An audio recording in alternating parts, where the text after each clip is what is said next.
everyone, and welcome to the third edition of the Isle of Man International Chess Tournament. This year sponsored by chess.com and the Steinberg family. My name is Fiona Steil-Antoni, and with me is the one and only Grandmaster Simon Williams. How are you today, Simon? I am fantastic, Fiona. I'm so happy to be here. It's great. I mean, this is such a strong tournament. We've got round one coming up, and I love working with you. Pleasure to be here with you. Oh, look at this. We're already getting on like a house on fire. And it's this tournament, as you mentioned, sponsored by chess.com, and I do a bit of work for chess.com, so it's great. They're trying to make this a regular thing and trying to make this the strongest open in the world. So it's a great thing, I think. We were talking about this. It's possibly the first time in history that 3 of the world's top 10 players are playing in an open tournament. So it is incredibly strong. We'll have a look at the participants list in a second.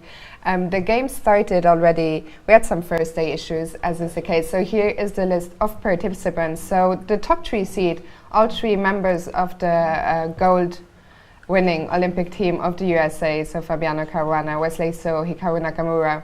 Then the British number 1, long-time British number 1, Mickey Adams. Ukrainian Pavel Eljanov, one of the unlucky heroes of the Baku Olympiad. Still, they won silver with Ukraine, so a great result. Peter Leko, who hasn't played in an open tournament in over 20 years, I believe. 20 years, so that's crazy. It's great to have him back. Brilliant, and yeah. It will be interesting to follow how he fares. He's got a reputation as drawing a lot of games, and of course he won't be able to do that in an open tournament, because open tournaments you need to play aggressively and you need to try to just keep winning, otherwise you won't get in the prizes. I mean, also other names there, you can just look, there's so many strong players. So is it 50 Grandmasters? Yeah, it's I was looking this up, doing a tiny bit of homework. So we have 50 Grandmasters, 25 International Masters, 2 women Grandmasters, 5 women International Masters, some FMs, 1 CM. So out of the total of 142 participants, we have 102 title players, which is incredible. This is brilliant. Yeah, also 34 countries represented, which is worth highlighting as well. So great to have this in the Isle of Man. Yeah. And I mean, one of my favourite players of all time is playing here. I think the best insult stroke, should I say, good thing that was ever said to me was someone said to me, Simon, you're just a poor man's Shearoff. And I thought, yeah, get in there. I'm just a poor man's Shearoff. And I think it was meant to be a nasty insult, but I thought, that is great. And I've got that tattooed on my back now, just a poor man's Shearoff. But Shearoff is a great player. Will you be rooting for Shearoff then? He'll be one of my players. I'd love to get him in here. He's just a great player. You know, a brilliant tactical player, and he's just a bit of a genius, really. I love his style of chess. So I hope he does well here. Yeah. So for those of you watching us, Simon and I are in the Isle of Man. We are in the playing hall, which means that we will have guests. When players finish their games, we'll try and get some of them here to join us and talk us through the games. Definitely. We hope to get all the top players, so Hikaru, Fabiano, Wesley So in. Plus, you guys at home, tell us which players you want in as well, and you can probably see floating over Fiona's head, that way, is it that way? Is the hashtag #IOMChess. So if you've got any comments on Twitter you want to leave about anything, then obviously use that hashtag there. Also, as you see here, I did bring my laptop, so I shall be keeping an eye on the chat on chess.com. So I probably won't be typing too much, but I will be reading you. Use the chat or use hashtag. I did an hour and 15 ago, so let's have a look at the pairings and then jump straight to the action. One of the things I see already, Fiona, which is great, is the top 3 boards. We have this male versus female encounters, which is great, men versus women, and you don't often get that. There's serious prize money, obviously, for the Open, but also for the top female players, and that's just great to see, isn't it? So, yeah. I'm also, of course, I am a woman, so it's always good to see. Are you? I did notice, actually, I think a couple of years ago. So it's good to see so many strong women players. And when we were going through the participants list, we forgot one very important player, of course, Hou Yifan, the women's world champion, who is playing here in the Isle of Man as well. So there are a lot of players to look out for. And one of my favorites, I have to say, is Wang Hao. I'm a big Wang Hao You're a big fan. Yes. So I shall keep my fingers crossed. And so on top board, Fabiano Caruana is facing England's #1 women player, Jovanka Huska. And then on board 2, Marina Brunello, a very young and very talented Italian young lady, playing Wesley So, who recently overtook Hikaru Nakamura in the world standings. He's been having a great summer. He won the Sinquefield Cup. And so shall we go to the games? Definitely. Let's move straight in, I think, to the ball 1 encounter. And I've had a chance to have a look at the top 4 boards already. And one thing I found very interesting is that they're all sharing the same opening.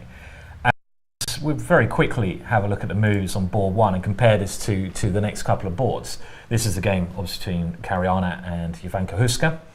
And in the first round, I think what kind of sort of style do you think these players will play? Because I don't think they'd take many risks, will they? Yeah. They want to keep it reasonably safe, the higher rated players. Well, the thing is also, I think it's different from your usual first round open. I mean, this is such a strong tournament that the first round is by no means a runover. A runover? Yeah, is that a word? over, yeah. A walkover, yeah. So there's no easy games. Jovanka Huska, she's an IM, she's almost 2400 rated. So I think the top players will be taking a rather solid approach and just try to outplay. There's no point to take too many risks. There's no point going crazy, no. And we can see Caruana with the white pieces starting traditional Queen's Gambit, and Jovanka decides to go d5 rather than bishop b4. And now the only thing that we're going to see, a common theme here with this move order, is this knight on f6. So we can see the knight on f6 here. Hang on a minute. So maybe you need to untick the... Let's see if I can do this. No, but I think you need to untick the... Right. Okay. So this knight here is a very important piece, because what people have tended to do, they've avoided playing the setup as black, and the setup they normally go for, and we're going to see how this relates to the other games, is with d5, c4, e6, knight c3. And now in this position, black often avoids going knight to f6 and instead goes bishop to e7 here. And the crafty point of this is the knight on g1 is pretty much forced to come out to f3. But in the game here, we can see that Caruana, following the footsteps of Garry Kasparov was one of the leading players who played this line as white, plays the normal development with bishop g5. That's a move that you couldn't play with the bishop on e7. c6, now queen c2. This is an important idea to stop bishop to f5, because that's a good square for that bishop to develop to. And now normal development, e3, and the subtle point behind this is now the knight on g1 can come to e2. And this was a system developed in the 90s, really. It became quite prominent then, and it was found that this is a better development square than moving the knight to f3, because after, again, more simple development moves, we can see white's plan is now to build up a big centre with f3 and then eventually with e4. But I guess both players have had this kind of position a number of times before. Am I already getting pronunciation tips in the chat? We all know that my pronunciation is sometimes a little bit skew-whiff, so you'll have to put up with that, I'm afraid. Rook a d1, very sensible move. White is not rushing to play e4. That's the move that white wants to play, but first of all, Fabiano is just bringing his pieces to the best squares, so lining up the rook against the queen. And now another typical maneuver, this bishop doesn't want to be exchanged because it sits very well on f2, and Jovanka developing her last piece. Now this is a strange little move, that one. That's something which you don't often see. I wouldn't have thought of that move. It makes a lot of sense because when white plays e4, black wants to try to control the f4 square at some stage, and maybe this queen will avalanche its way over to h6 as well. So bishop b7, and now e4 comes. Black meets this in typical fashion, knight to h5. Exchanges generally help. The key thing is when you're cramped, you want to exchange pieces, so Fabiano avoids exchanges. And now bishop g5, and only, well, I say avoids it for a little bit, only now offers the exchange because the queen will come to a more active square. So I don't know, what do you think about this position, Fiona? I think Fabiano will be satisfied with the way the opening's been going. He has taken a rather solid approach, as we discussed, and yeah, I think nothing too dramatic has happened so far. But I think so, yeah. I think it's gone well for Fabiano. He has a position which is maybe a bit easier to play. Black is a bit more cramped, he has some more space, so I think he'll be quite happy, and we've seen him walk around. Jovanka is thinking it's maybe a good time to quickly mention the time control used here in the tournament. It's a rather long time control. It's the same for all of you following the Tal Memorial. It's the same as that, so it's 100 minutes for the first 40 moves, followed by 50 minutes for the next 20. And then finally, on move 60, the players get an additional 15 minutes with 30 seconds increments starting from move 1. So sometimes we could be here. You could have to be watching us for 6-7 hours. Oh dear, poor people at home. Well, maybe they have to have a commercial break now and again, I think, and so will we, because my bladder will not last that long. But anyway, no, I mean it's good though, because I like these long time limits. My impression is tournaments should either be really long or really short, because long time limits you get proper games, you get less mistakes, so you can see a nice good game of chess. And obviously traditionally, a number of years, going back 30 years, every tournament used to be exceptionally long. So 7-hour games. I think it will also improve the quality of the games. We have some very strong players here, so I expect that we will see some brilliancies. I think so. Yeah, it should be some great stuff. Yeah. And I'm just really looking forward to when the Americans meet each other.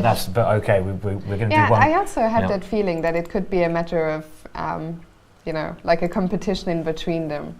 Yeah, I think so. Yeah, and also the world rankings are at stake. There was just a new standing coming out today, 1st of October. So Wesley, as I mentioned, has overtaken Hikaru, and we're going to have a look at his game now. He's on board 2 with the black pieces facing the young Italian Marina Brunello. Yeah, so certainly. So Marina has gone e4, and we can see playing one of my favourite openings. And that is the French defence, an opening I've played for most of my life. And this is obviously standard stuff. Black taking a strong hold in the centre.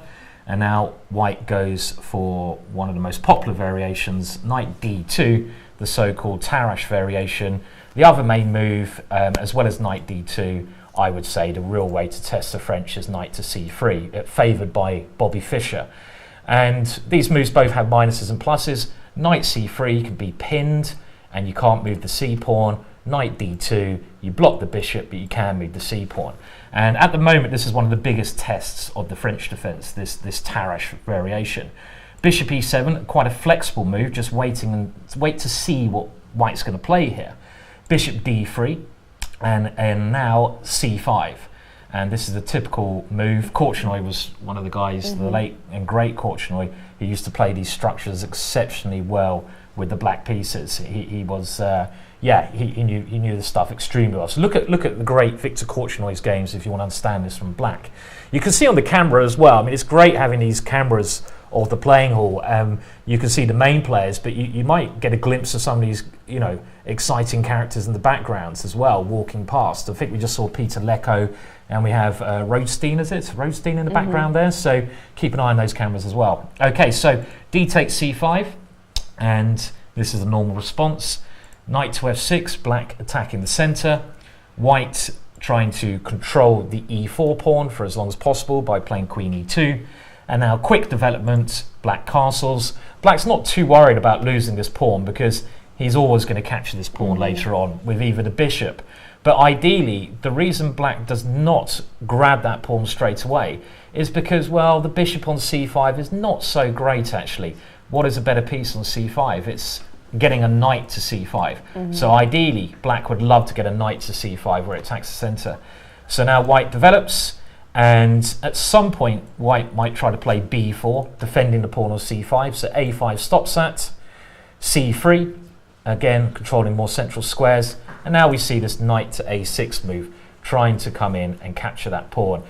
I always find in the French defence, I remember, actually you play one of the openings I always play in 5-minute chess, and that's... wing. I love the, the wing gambit. gambit. I love the wing gambit, yeah. I thought it was only for 5-minute chess, but then I saw you wheel it out in some great games, actually. I remember one of your best games is the wing gambit. Is that correct? You know, Well, I think it was one great game I really played. I had some okay game. I did well with it, but it's better when your opponents don't anticipate it. Yeah, it's better when they don't know what they're doing. Always. Catch them by surprise. yeah. But yeah, I love the wing gambit. Yeah, and I guess in the wing gambit, like pretty much every French defence, the bishop on d3, this piece is such a good attacking piece. Yes, absolutely. I mean, White always dreams of just, you know, throwing that piece down to h7 to deliver checkmate. So White doesn't want to swap the bishop off now, so e5, and this is like very Nimzovich-like, using a central advanced pawn to start an attack. Knight d7. Now, why didn't Marina play the best move here? What would I play here? Let's have a little test already, Fiona. So, Fiona, what would I play in this position? H4. Harry. And we actually have a Harry in the room. Hello, Harry. Yeah, in this position, I would not be able to stop myself from playing h4 here. Why would I want to play h4? Because I want to go, as we say in England, a little bit mental. And I want to go So you want bishop. to follow it up with knight g5. Oh, yes. Oh, Queen yes. h5. Oh, yes. Oh, yes. I see we still, after a year after doing commentary together, I see we still have a chess understanding. We do. We are like psychic chess buddies when we're doing a commentary. You know exactly what I'm trying to do. Checkmate. And well, this is not such a stupid idea, is it? I mean, like something like h4 would have been very interesting, just going for the Greek gift, which I'm sure most people at home know about. Bishop takes h7 when the pawn supports the knight and gets ready to open up the rook. I mean, it's not crazy. It's not very, you know, it's a bit eccentric maybe, but okay. When you're playing, the other thing we should mention, for the players who are lower rated, when they're playing higher rated players, there was one of my favourite books of all time was called Chess for Tigers by the late Simon Webb, and there was a chapter in that called How to Catch a Heffalump, and that wasn't me actually. That was it was basically how to beat a stronger chess player, and he recommends in that you've got to complicate the position, make it messy, and I think that's a great way to play. So maybe h4. And also, it's not every day you get to play players like that, players from the top 10. I agree with you. I also think they don't like it when you just throw your pieces at them and just try and mate them. So I think h4 was definitely interesting. Yeah, certainly. I mean, we could analyse this, but we won't bother for now because... Especially since, considering, instead of going h4, she just gave up this beautiful bishop. I don't like this decision. I mean, it seems a bit greedy to me. I mean, you know, you could go h4, you could start an attack.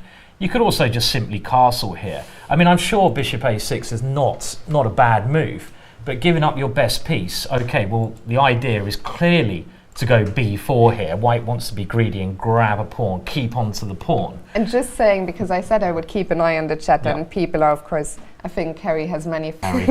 Yeah. So. And yeah, well, I mean, do keep your chat coming in on obviously the chess.com/TV, because Fiona's keeping an eye on that. Questions you throw at her, plonk them in the chat. Already, for example, Kevin Winter here saying, love the commentary and screen layout, watching this rather than Tal Memorial. So thanks for coming, but thanks anyway. Yeah, Kevin, actually, I did a DVD recently on an opening called... That already earlier. Right. Can you do the raw before we go to that? So, but the for this DVD I did.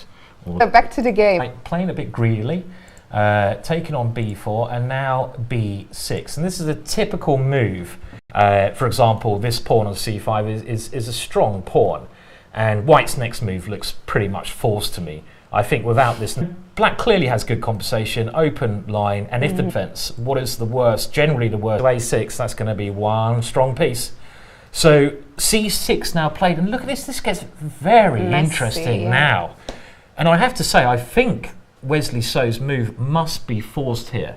This is actually very interesting already because, okay, I've been a little bit critical of White's play, but if Wesley has to do this, it's getting incredibly complex because you can't move the knight. If you move the knight back, you're positionally lost. Play b5. Yeah, just b5 and positionally lost it. So you have to do something, and bishop takes b4, a temporary sacrifice of a piece here. pawn takes d7, and now bishop to a6. Queen to e3, hasn't got any other really squares, and go to d1. Bishop c5, knight d4. Now, Fiona, generally, I was told when I was growing up and learning how to play chess that the two pieces are better than the rook. Let's just receive the moves if we take the box, because there's been a few more moves. Okay. So after knight d4, Wesley took on f1, king takes, and queen takes d7. So let's stop for a minute, have a material count. So white is two pieces up for a rook and a pawn. And you were just saying usually the two pieces are stronger. Is there a but coming? Usually most of the time in the opening and middle game, the two minor pieces. So we'll highlight those guys now. So you could say here the two knights, because white has an extra two knights, but black has a rook and a pawn. But generally, the extra two minor pieces are stronger than the rook in the opening and middle game, and in the ending, the rook becomes better than the minor pieces. That's a general rule. I'm thinking here that Wesley So's idea, he's incredibly well prepared there. He just gave a little smile to the camera. Hello, Wesley, good you can see us. I think he gave a little smile there. And you can see again Fabiano in the background there. And also, I want to mention this chap. Jordan van Forest, the new Dutch champion. How young is he? He's Dutch champion. Very young, yeah. What, 17? And his great-grandfather was Dutch champion as well. So a chess family, but he's incredibly talented. But yeah, I don't know. I mean, this is a really fascinating position, because I mean, he must have paired ski. And I guess he's thinking, well, there's a lot of open lines here, so my rooks will be good. But I think it's going to be an interesting game. I think I'd be quite happy. I think that's just because this is a position, and this could be a big problem. In the French defence against mainly, you have c5, which black has already played. Now your secondary pawn break, which you need to play, is f6. And I'm thinking that if Wesley can play f6 and somehow start pushing his centre forwards or open up his rook, then things could potentially get quite active for him. So maybe white should go knight f3, one of these squares. Knight b3 looks quite natural because it's a solid square, but f3 maybe defends e5 a little bit more. I'm also starting to wonder already if I can maybe play something like knight b3 and then try and go queen g3. Bishop h6. Okay, I like the way you think, Fiona. Hey ho, off we go. Yeah, good. It's great attacking minds think alike. That's that's got to be. And also Harry, I mean, he is still there, you know. Harry is still there. He could still come to life. He could still come to life. Yeah, he's a long way off causing any damage, but you often throw Harry up the board in combination with this advanced e-pawn. So I think this would be a very interesting game. Very interesting game.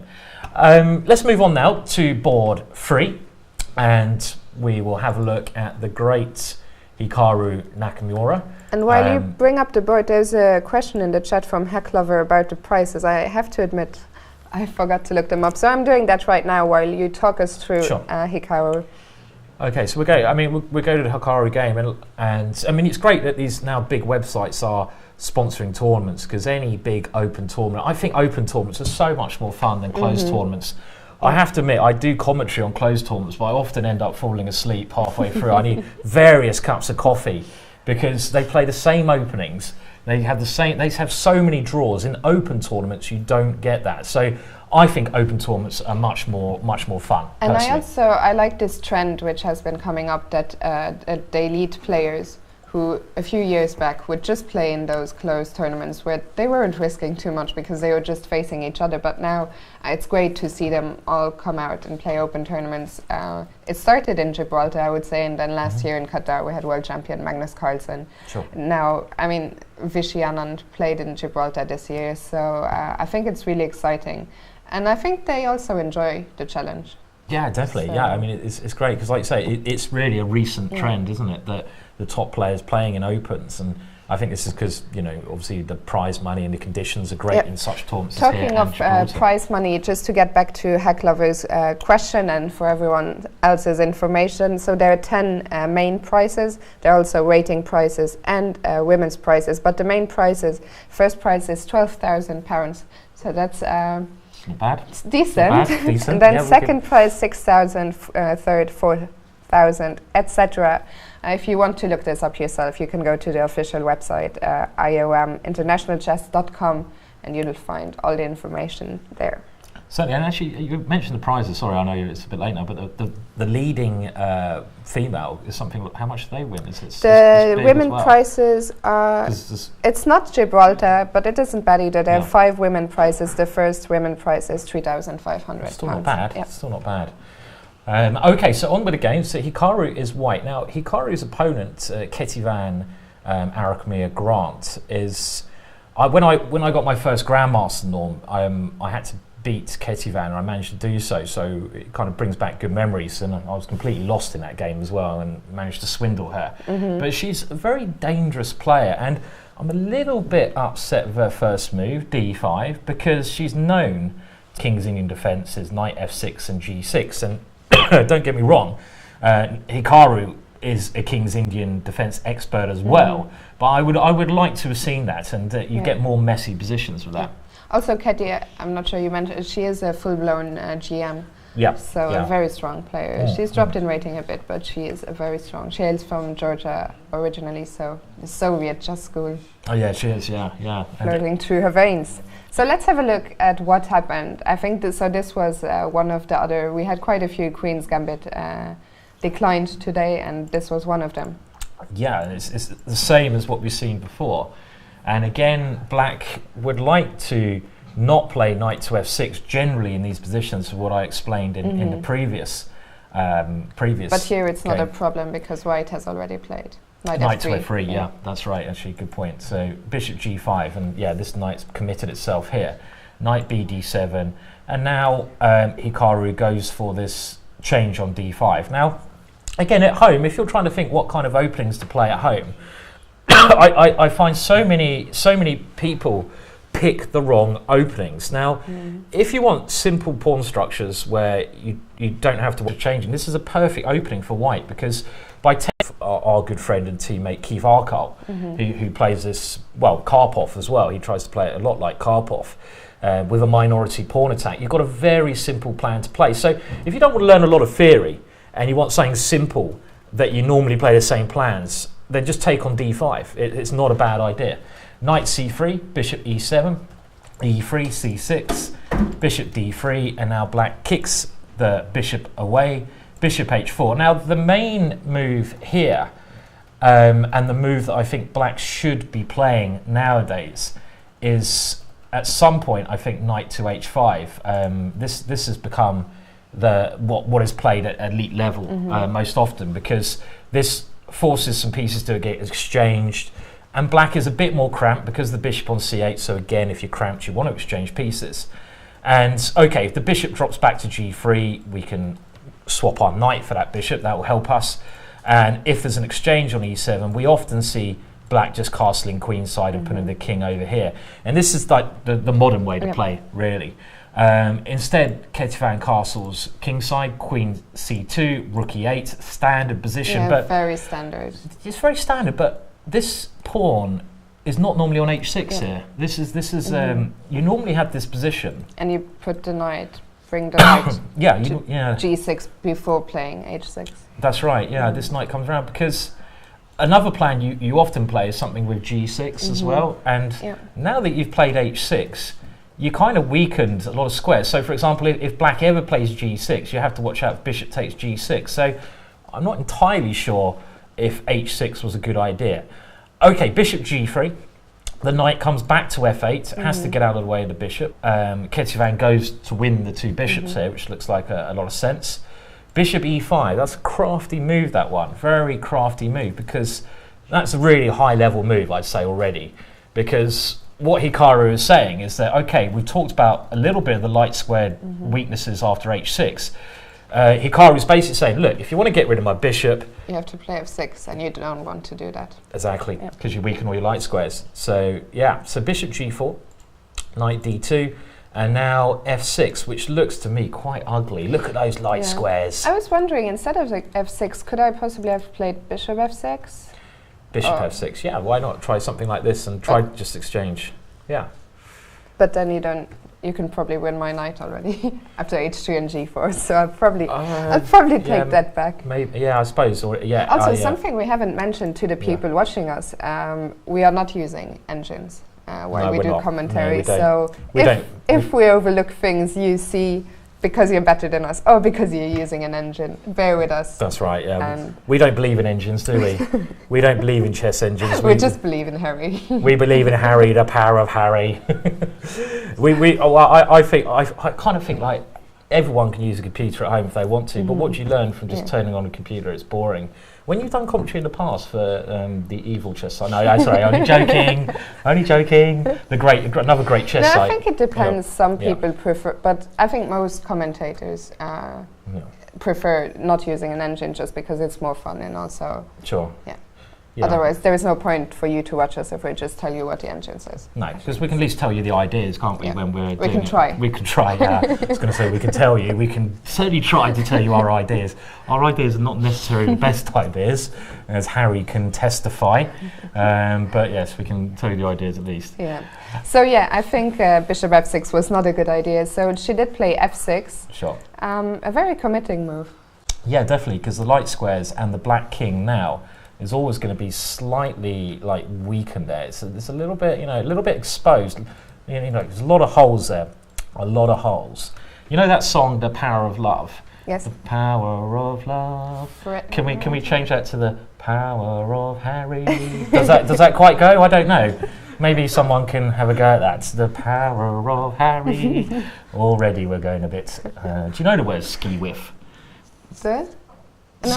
Ski whiff. No, I don't know. Okay, means a bit off track. Okay, yeah. Okay, anyway, so the bishop comes back, and now at least Ketivan gets 2 bishops, moves bishop to d6, and now knight to f3. And, again, when your opponent plays a move, one of the first things you learn is always look at the move they just played and see what their idea is. Oh, but Simon, I see on the little live board, I think you're going to like Keti's next move. I certainly am. I like it. I like it. Keti is going for it, because I think the reason she's played this move is that knight is heading for these weak squares, and if it can land on one of those squares, it's going to be pretty bad. So what is Harry's best friend in life? Gary. And here comes Gary, g5. So stopping that idea of the knight moving. So I think that's more of a positional move than an outright attacking move. Yeah. But if I was white here, I think I'd be very happy. I quite like white's position. I'd be thinking of 2 things. Maybe even playing e4 at some stage. And the other thing I'd be thinking of doing is to do something like knight h2 maybe with some f4 ideas to try to open up my rook and just attack that king. Something crazy, surprisingly enough. Yeah. So I don't know. Because I'm just looking at things from black's perspective, and I'm like, what does black want to do? Yeah, I'm a bit worried about that knight. Where is that knight? That knight can't go to h7 or g6. I'm not even sure where the knight would want to go. It doesn't have so many. So I think that's probably going to stay on f8 for now. Yep. But then what do I do? I need a plan. Definitely. I mean, the thing that I think black would really like to play here, positionally speaking, is Freddie f5 and f4. Because if you can get that pawn to f4, you suddenly open up the position for your dark square bishop and you start an attack. But it's so hard to do that. I was looking at the same idea, but I was wondering if I could do it with Harry. If I could go h5, h4. h5, h4, similar kind of concept. And maybe there. try and play, bishop c7, queen d6. the blunt attack. Get the shotgun ready. This is what I call the shotgun attack. Bishop c7, queen d6, and that's one of the first tricks my dad taught me actually. Okay. That one. So because I think black will have to take a proactive approach here. I think so. Yeah. I mean, the thing is, I just don't think black's pieces seem to be well enough positioned to get this to work. And I think Hikaru, has he played a move? Let's just check. I mean, if I was white, I'd maybe even start with a move like rook on a to e1, because that keeps e4 as an option. It keeps knight h2 and f4 as an option because I defend e3. So all in all, I like Hikaru's position. I mean, the one out of the top 3 boards, I'd say the only game I'm not really understanding, I don't really know, is Wesley So's game. That's a quite crazy one. So, and we will come back to Wesley, but for now we're going to go to what I said earlier was one of my favorite players in the tournament, and that's Wang Hao. And Wang Hao is playing against Grandmaster Thomas Petz, who is the father of Elizabeth. Indeed, of German's strongest player, female player, Elizabeth Patz, who is playing in the tournament as well. Yeah, and I did a commentary with Elizabeth in Gibraltar. Yeah, so I lost to Thomas once actually, and I never lived it. I was never able to live it down because every time I saw Lizzie, she was like, "You lost to my dad. You lost to my dad," and I was like, "Yes, I lost to your dad." There's certain players you just don't want to lose to because you'll never live it down. I can think of a few. Yeah, I can't. But okay, so name one. Come on, can I name one player for you? Yeah. Well, we have a friend, Lee Bullock, who you nearly lost to. But if you'd have lost that game, I'm sure you would never hear the end. I think for me, I don't know. There's plenty on. Think about it. Tough, yeah. So Wang Hao, and it's the Petes they are. Really like Lawrence Trent. Who looks a lot like Lawrence Trent, and who's and I am as well. Yeah. So what's happening in that game? Okay, well, Thomas is playing the King's Indian defence, so quite an aggressive opening, which is good. I like this opening because you normally get very interesting positions. Wang Hao is going for a traditional setup. This is the main line, King's Indian defence. Now, black castles, bishop e2, and when you play the King's Indian, want to play c4 pawn, but playing this move e5.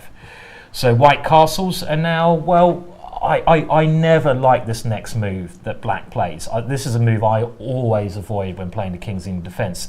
The main move here is knight to c6, and this can lead to some absolutely fascinating positions where white can go, well, the main line's d5, the knight goes here, and now you get this kind of variation. And I'd say, Bobby Fischer, Garry Kasparov used to play this as black, and people like Korchnoi used to believe in this system as white, where white is going to race on the queen side, but black is going to race on the king side. And I think as a King's Indian defence player, if you get this position, you'd be very happy because you always get some punting chances. So I don't like taking on d4. I always find that it's just saying I'm going to be slightly worse because white has more space, what we call a Maroczy bind pawn structure here. I guess it was named after some geezer called Maroczy, I don't know. The sort of position you want to play against a player who outrates you, but have more fun. Just try and roll the dice. Yep. Just throw some pieces at them. I mean, it's easier said than done, of course, but if you, from the start, go into a position where you're slightly worse, you're just going to suffer. Sometimes you might hold on, but it isn't a lot of fun suffering against these guys. No, I totally agree. And I mean, with this move, black's just given away kind of the centre, it's kind of anti-positional. You're giving away the one stake you had in the centre of the board. Okay, so f3, defending that pawn, and white has more space in these structures always. Knight c6, and this is one of the main variations here. Bishop e3, defending the knight on d4, and now knight to h5. And this is a very common setup where black at least is trying to get active. He's got ideas of knight f4 here, funnily enough, in some position, because the knight on d4 will be overloaded. And he's got ideas of the queen potentially swinging into attack. And the third main idea behind this knight move is you free up your f-pawn, so your f-pawn can try to come into play. And all credit still to Thomas, because after knight c2, which stops knight to f4 now, because there's no knight on d4, Thomas does go for f5, so he's going for active play. Knight d5 now played, and this is getting very interesting because white is sacrificing the pawn on b2. Thomas captures the pawn on b2, rook b1, and the bishop comes back, so white's thinking, okay, I've grabbed the pawn, and now g4. So very aggressive play from both sides here. I mean, Thomas has been brave to grab that pawn, and white's just gone g4. And it's funny, just yesterday when I landed here in the Isle of Man, I got a taxi to my hotel with David Howell and Jovanka Hus, Chinese chess players, about how that they needs to, and we can see that also with the strategical positions. Yeah. I mean, so I think Wang Hao will be pretty happy here. Yeah, I guess so. I mean, it's a really interesting position because, I mean, there's a number of moves here.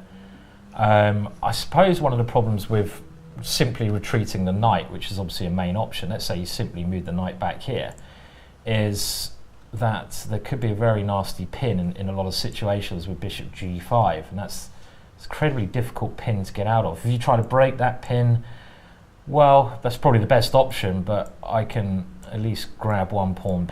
So f4 is now kind of a counter sort of you know, blow for blow move. And Wang Hao did play bishop d2. And just simply bishop d2. So now it is black to move, and black has to decide what to do. Because, okay, I think it's clear that white's going to win this pawn on f4 back now. Yeah. I mean, can you... Does black have any option but knight? Well, I wanted to go knight g3, but I think it's a bit early in the day for that, isn't it? I don't know. Is it early in the day? Let's have a look. Let's have a look. I mean, we can have a look for a second. Okay, so I guess I have to take. Yeah, and I think you just go king g2. I mean, I wanted to go queen h4. But then there's rook h1. Yeah, and actually, if you didn't have king g2 here, it might be a very dangerous idea, because, you know, this queen coming over is... But I think this just stops everything. Stops all my rubbish. I haven't got any pieces attacking except my queen, so you can't really... It seems a bit... It's a little bit over the top. Just a little. Okay, so knight f6 seems to be... Yeah, it seems to be the move that is going to have to be played. And, well, I'm assuming now white will just take this pawn back, probably with the bishop. Why not? Why move that knight away? And white seems to be quite solid. These pawns are very... very nice. I mean, they guard a lot of squares. You've got this beautiful knight on d5, and now you've got an open file for the rook. So, I like white's position. So it really amplifies how basically top players play against lower-rated players. And this is a game of Lenderman, who's a very strong American player, another strong American player, and who was also the US team, which won the gold medal in Baku, as he was the coach. Oh, he was the coach, was he? Right. Okay. And he's where is he? Okay, let's bring it up. I mean, and he was. I think he got into that endgame. Well, earlier, pair of rooks, but I think they got an endgame. Let's see how quickly. But okay, very. I mean, could you see me playing like this? No. Okay, so very quickly, Lenderman with the white pieces and playing the lower-rated player, and this is a Panov, I believe, and he's deciding very earlier on to just make simple exchanges. Actually, black's kind of gone for this as well, and this position is always going to be a bit better for white. Why? Because of the two bishops. Yeah, that's you know, this bishop on d4 is massive here. So okay, knight to f6, and you know, if white takes that knight off, good drawing chances, but again, white would be a bit better because of the pawn structure. But instead, so he swapped those bishops. That's interesting. And decided to play this bishop against knight endgame. And also, let's just say, so if white took on g7 here instead of rook c1, you could just go rook g8 and you win back the pawn on g2. So yeah, rook g8. There was nothing there. This one comes, So instead, he played rook c1. Yeah. And again, I suppose one of the main problems with black's position here is that rook is controlling one of the open lines, and again, that's a major problem. So, okay, well, let's just go to the current position now. We won't. Okay, well, very let's quickly go through through the moves. And now the king is also nearer the center. I think you really have to enjoy playing this sort of positions, because if I was Lenderman here, he's outrating his opponent, like everyone today, by about 300. You'll have to be very precise. Yeah, I mean, I think most grandmasters, again, would be quite happy with this. I mean, tactics well and endings well. And as you're playing someone lower rated, you don't want to... My point is, I wonder if this is too risk-free. Yeah. Well, I guess we'll find out. We'll find out, okay, so f6, rook d1. We should point out that if black ever throws this check in, which might look a bit annoying, it's just one of those cases where a check is actually a bad check, because it just helps white. White goes here, and this bishop is fantastic, actually, at dominating that knight on d7. So I do really like, you know, white's position. a6, bishop e3, attacking the knight with the rook now. So the knight moves, and now bishop f4. And okay, now black exchanges rooks off, so we get an even purer ending here. And aren't endgames our favorite part of the game? Yeah, they're not. We're not really renowned for our endgame expertise, are we? You know? So we sort of we don't often get them, do we? So, I mean, there isn't so much to say about this position? I mean, how much better do you think White really is? What are his winning chances? Well, I mean, it's very... maybe it depends on how quickly he can get his king, yeah. I think White's probably winning, to be honest, or close to winning in this kind of position. I mean, it was a very famous ending. Bobby Fischer, I remember, I think it was in his 60 best games, which is a classic book. Probably every chess player should have a copy of this book. Bobby Fischer, and he demonstrated an ending like this. I'm pretty sure it was in his book, where the bishop's so good when there's pawns on both sides of the boards. That's the thing to remember. So if you get to an ending like this, where there's pawns on both sides of the boards, far apart, the bishop is great, because the bishop can obviously control both sides of the board. On the other hand, the knight can only control one side of the board. So the knight's good. The knight's actually better than the bishop in endings where there's pawns on just one area. So if you remove the A and B pawns off the board, the knight would be better than the bishop generally. So black needs to aim to exchange. Yeah, exchange. But again, the other problem is that the activity is the king. So, you know. But I was wondering if black now wants to play knight c8 followed by b6 check, something like that. Something like that, yeah. Possibly this, and then try to go b6. I mean, at the moment it's White's move, and I mean, the move White would like to play is king b6, but then that fails the knight d5 check. When I say it's winning, that's certainly an exaggeration here. Maybe black can hold this, but it's very unpleasant. I mean, the way you would try to win this, I think, normally is attack that pawn there, and then you kind of try to wait for some kind of zigzag position. Or also, you can try to move these pawns up. You note that the g7 and f6 pawns are on dart squares. You have a dart square bishop, so you can attack them. It's very uncomfortable, So, I still fancy black's chances to hold this, but we shall see. Yeah, sure. Where should we go now, Fiona? Let's go to a player who's come a long way. He's come from the United Arab Emirates, and that is Salim Saleh,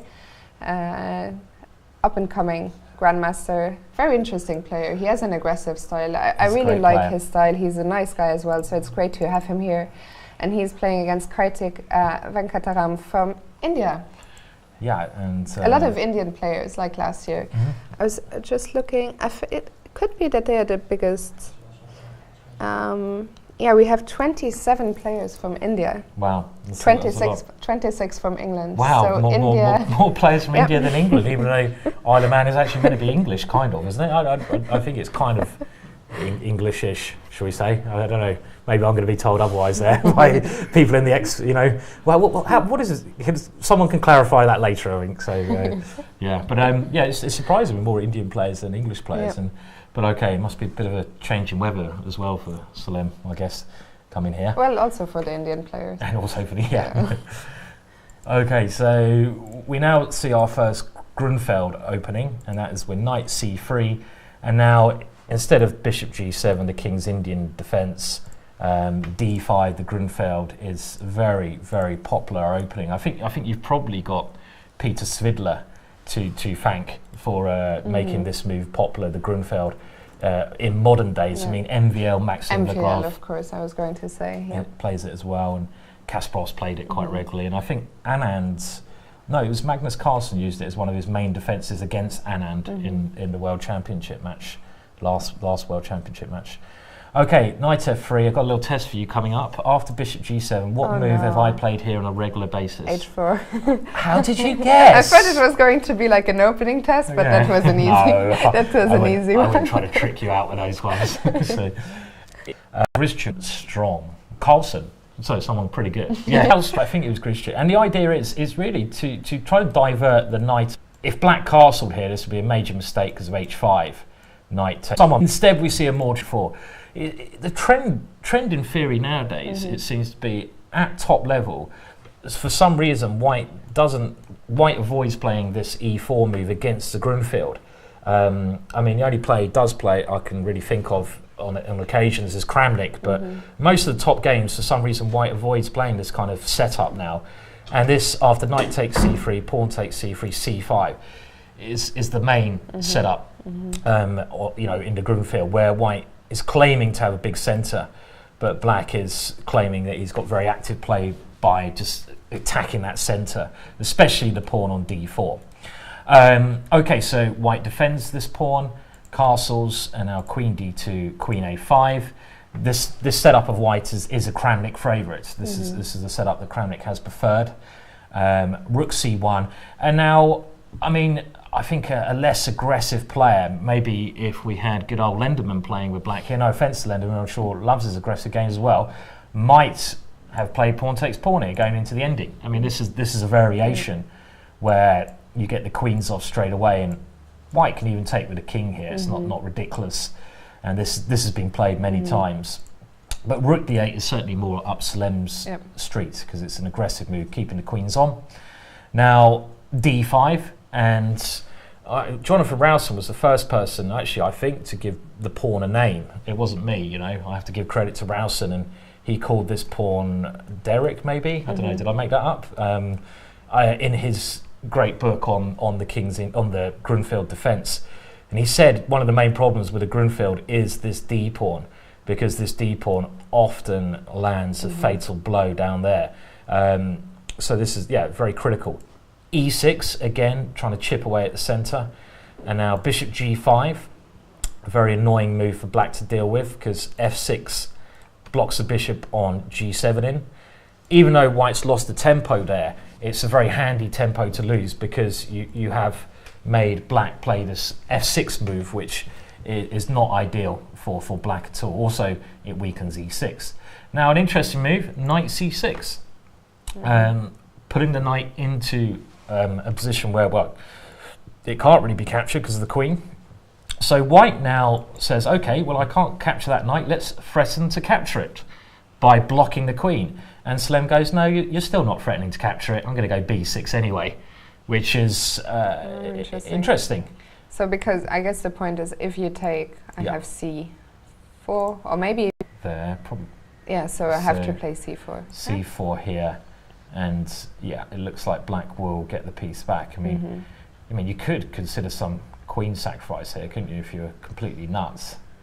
You know, bishop takes c4. You would get some. Let's have a look. Yeah, so takes, rook takes. No. Bishop takes, I guess. I think bishop takes because your knight wants to come to d4 here, doesn't it? Bishop takes. And the material count is fine. We have a knight, a rook, and a pawn for the queen. That's what's happening with the position. I think a problem could be queen c5. This is the issue here, queen c5. If black didn't have this move, it might be pretty good because if you get rid of the c pawn. If black had time to play knight d4, let's say, if in the position. Yeah, certainly. If we had a, that would be great. So probably not quite good enough. Okay, so well, to stop change queens, but he doesn't want to, and he goes knight b4. The bishop retreats to b1, and now f5. So in here, you know, counter punching. That's the word, against the centre. So white takes on f5. Interesting thing here is wing. But black has this big centre, and positionally speaking, if I guess if black doesn't get checkmate, like pawn takes g6, okay, black takes that one back. This is the kind of position as brutal castled here. I mean, pawn, but castles, and now Salim has gone bishop f5, finishing development of his last piece. And I don't know, should white have castled there? I'm not sure. I'm not sure if white should have castled because unless there's a big reason e6. Well, you can't. So I'm just wondering why that pawn you should take this pawn. I mean, is there bishop a6? Now I'm gonna castle before my king gets. I don't know. This is a very messy position. Maybe the problem I think white has isn't it? The queen. If the queen was over here, white. Come back to the move to the game. And after castles, moves. Takes. So bishop h6 are quite logical stuff. Queen takes, and one of the only moves to defend here. White's going to be in a lot of trouble because black's pawns on the queen side are just so strong. So you really need to keep coming up with ideas. I mean, pawn. Yeah. That's a simple way of playing here. So let's have a look at that. Okay, so bishop takes bishop, queen takes, and now take this pawn here. And I guess I'll play d4. You have to watch out maybe for this knight g5 move. It's annoying. Also, I've got rook coming in. It's too dangerous. So you need to, Is there a rook f8 maybe? You've got to check. Let's go rook f8. Bad square, I'm going to go rook takes f3. And if you go check on e6, which looks natural-ish, well, I wanted to swap queens off here, but maybe there's no more than a draw now. Because, you know, white... Can I go for more? Can I play king? No, but I mean, if I'm black... This position, yeah. Yeah. Can I go king h8? Yeah, and if I check now, you've got queen h7, I guess. I mean, I you just want, if I go back, you'll just move your... Yeah. If I check here, then, well, probably queen h7 is the only way to avoid a draw. But I think the ending should be, I quite like the ending of black. His pawns are a bit more advanced, so... but even that's not entirely It would be an interesting endgame with the... I don't think I've ever seen that, the three queenside pawns against the three kingside pawns. Crazy, isn't it? I mean, if we had some very... Something like this, Something like, I mean, look at that. That is very weird. I think it's just as you say, because the pawns are more advanced. But I don't know how the king's position, if it's beneficial to have the king. I'm not sure who's better here. I mean, it could even be white's better because, like you say, the black king is slightly exposed, even though, rook c4, really, really interesting position. I mean, that seems like a simple way to play, doesn't it? Just take there, take there. I mean, if I was white, I wouldn't want to swap the queens off. I mean, after a check, let's say you do go king h8, I don't want to exchange queens if I can help it. I mean, moves like knight e5 look much more punchy here. Let's try that one. Maybe not king h8. Maybe you're right that I have to play queen f7. Yeah, but then it's only a draw, isn't it? And Salim will try everything to win this game. He'll take risks to do that. I don't know. I think it's just a really bizarre position. So I think maybe white. I mean, most of these Indian players, a lot of them tend to be very underrated. Maybe maybe he wants more than a draw too. You never know. But you know what? Here, I mean, because I like white here. I have to say. I do as well. Actually, I agree. So what if I play a move like knight? I was thinking of knight h4 even. Okay. I was thinking rook e1. I thought if knight h4, maybe now queen f6, because before the knight was guarding that square. Guarding the queen. You might have to exchange queens here. I mean, even if you exchange queens and go knight takes f5, it's not the end of the world. I think white should avoid exchanging queens because the black king is more exposed. If you play rook e1 here, and black goes queen f6 now, well, you can just take on g7, and there's a tactical point here. That we could get the same position before after queen takes here, but white's a very good tempo up. Black cannot take on g5. You can't take this little tactic at the end is just winning material for white, and I mean, okay, it's still not totally clear, but it's an exchange. So maybe just a move like rook e1 is very sensible, because if I get the rook to e7, it's terminal, you know. All I need to do is one more move and it's game over here. Or even rook e6 is very strong as well. Get the rook to e6 or e7. Right, so I think we can agree that it's a very interesting game. I quite like white. And just to mention that Abhijit Gupta is probably the first winner of the day. He won his game against... was he from? Penny on it. A penny. I think so. Okay, so that's our first result. Maybe we're interesting game going on, which has been told. And that is Mihail Marin, the famous Romanian grandmaster, famous author as well. And he has the white pieces. I just saw him a second ago. When you see us staring at the screen, that's just us trying to find games. So he's also playing against what I guess is another Indian player. Let me have a look. Are you just guessing because there's more Indians in the tournament? So the name does if in sound. Doubt, then just guess. She's a fellow woman I am. Fellow woman I am, okay. Yep. Oh yes, you're a woman I am, aren't you? I keep unfortunately calling you woman. Yeah, okay. Woman I am. Woman I am. Woman I am. Soon to be woman GM. Is that correct? It's very funny. There seems to be a bug in chess results because when I click on her name, she turns into Paul Wallace. Oh, it's Paul Wallace. Which seems wrong. Maybe they're the same person. You know? They have a quick change in the toilet and then just come back in their different gear. So yeah, I guess a woman I am from India. Yeah, so let's have a look at the game. Sure. Well, maybe do you want to just have a look at the position on the board? Yeah, let's, because Marin, he's a very famous author, isn't he, Marin? And he's a great DVD presenter as well. he's done some for Chess Base, but his books on the English opening. Okay, I mean, he did play the English as white, which is c4. A very, very good books, well worth getting. And he's got this position here, so materially it is equal. And just Leonard, one of our dear producers, informing us she's only 19 years old, so another up-and-coming player. Queen takes a2. Now, yeah, I mean, again, it's one of those positions where, you know, pawn structure-wise, probably black is better because the c pawn is looking more dangerous. Black is also a pawn up to start. Oh, black is a pawn up, sorry, yeah. But the two bishops here, again, fantastic because lots of open lines. You know, you can see open B line, open D line, and, you know, bishops work well in open positions and open diagonals. But then black has managed to direct her pieces against the white king already as well. Yeah, that rook on h5. I kind of think they might be misplaced. I mean, as white, I'd love to play bishop c5. I can't do that because the rook's defending that. If I'm just thinking there's maybe a serious problem with black's back rank here. I mean, a really big problem. Let's say I try to land a rook d8 move. You know, I was just fantasizing about some future rook takes h2, which is not working at the moment because there's a bishop on a7 defending f2.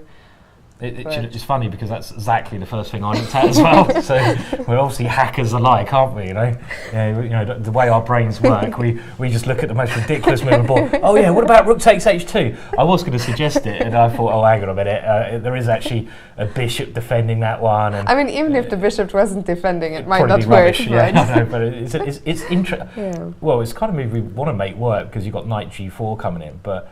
I mean, it's hovering there, but I think there's a more immediate problem with black's back rank now because there's a simple threat: rook takes rook and queen d8, leading to checkmate. And I'm amazed that Marin did not play rook d8.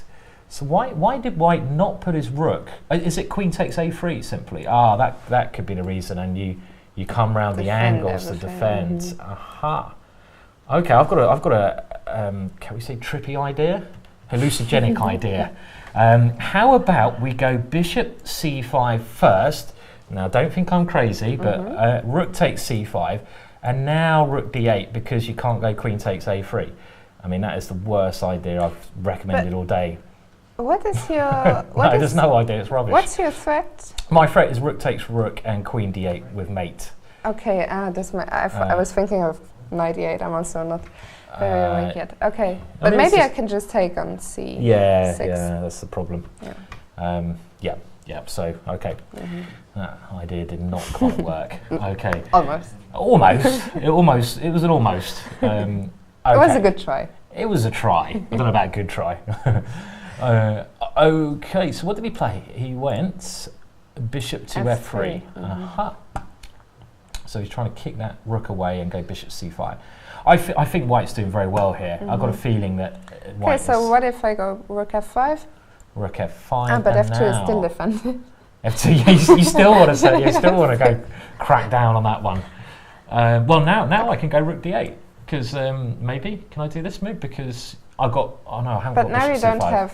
Now I have knight e8 defending the mate. Well, I'm hoping bishop c5, but again, queen takes a3 here is just a good defense. Yeah. And if does bishop c5 work? I don't think this works. But now I can take on f3. Now you take on f3, yeah. And is there no tricky move like queen e7 here, though? What about this? This is getting really complicated. It's a question of who's mating who first. Exactly. I need to keep my bishop here to defend this. Okay, so I guess I'll take... but this defender. I keep forgetting f2 is defender. It's terrible. It's very complex, isn't it, this one? Okay, but can I... So after rook e8, you'd play rook d8. I think, I'm going to go rook here, and obviously I must now play this one. This looks good. So you know what? If you did, let's just say, okay, this.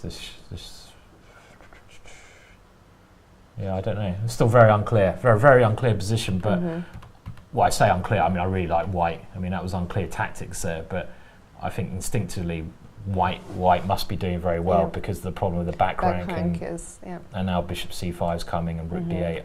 I wouldn't be surprised if this is over in 5 moves or so, or 5 to 10 moves of white winning. And It's just those White's pieces seem to be coordinating excellently together here, and there's not really an attack against the White Black king. doesn't have time to have a... I want to play a move like just h6 or something, of course, but... Yeah, there's just no time to play a move like that because White's creating threats of every move.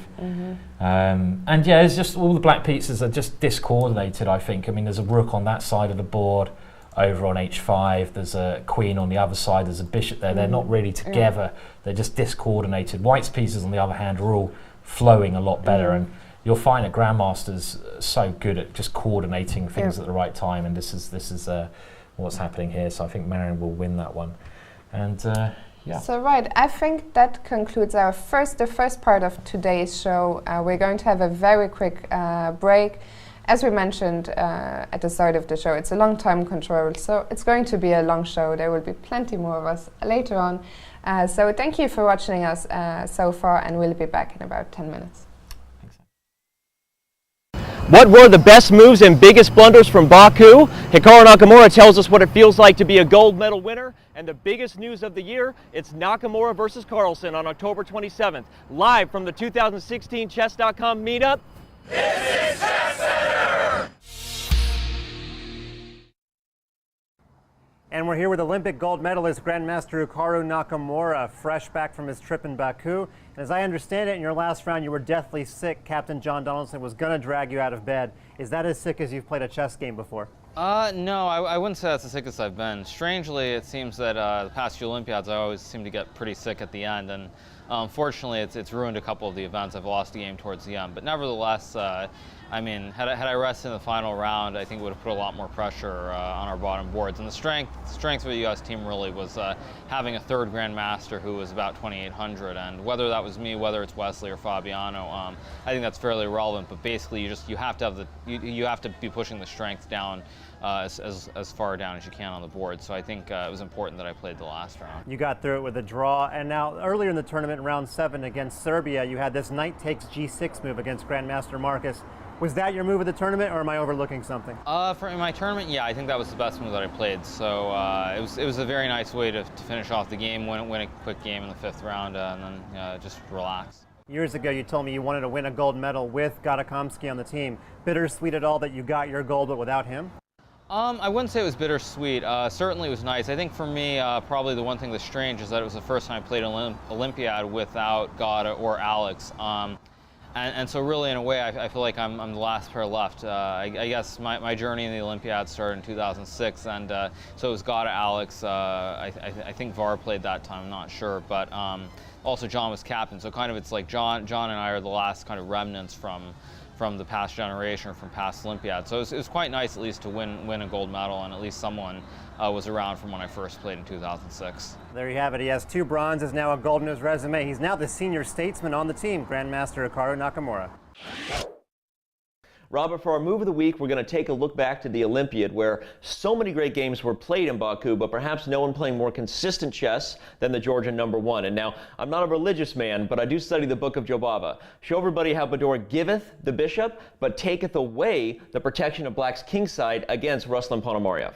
Yeah, Danny, here Ponomarev must have thought his position was safe, but not so fast. Bishop to h6, blasting open the black kingside. After pawn takes h6, queen went over and took on h6, and here Ponomarev tried to get some initiatives with rook takes c3, but after queen g5 check, king f8, queen takes f6, the attack continued. Black tried rook takes d3 and actually resigned after pawn takes d3. The reason being that a protective move like rook to e8 does not work out. The simple rook to e1 actually does the trick, throwing rook takes e6. And if black goes rook takes e7, now queen h8 delivers checkmate. Lots of tactics there, but don't be frustrated, home fans. The point is, a beautiful attack is finished off nicely, and Jobava takes our move of the week. Hey, Rafa. Have you seen my medal? What are you talking about?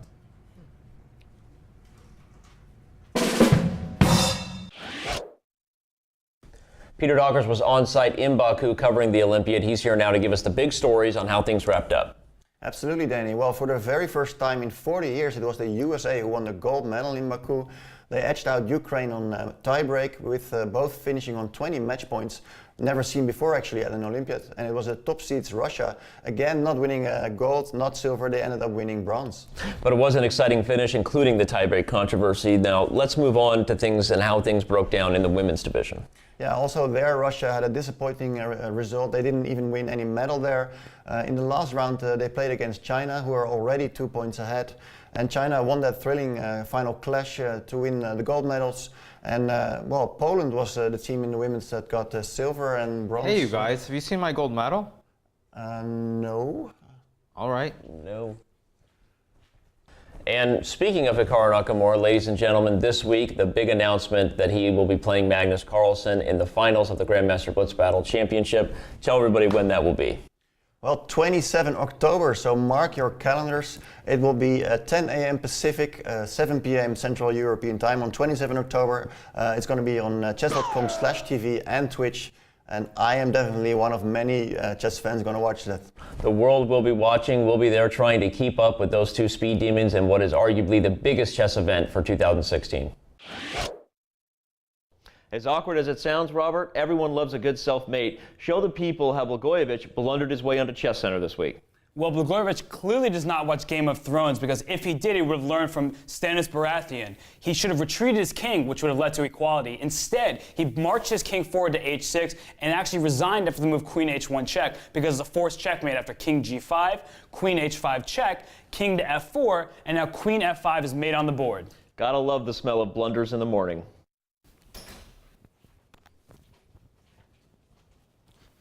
Hey, Robert, have you seen my medal view since my interview with Mike? Hey, Karu. I think I saw Danny with it at the beach. That's weird.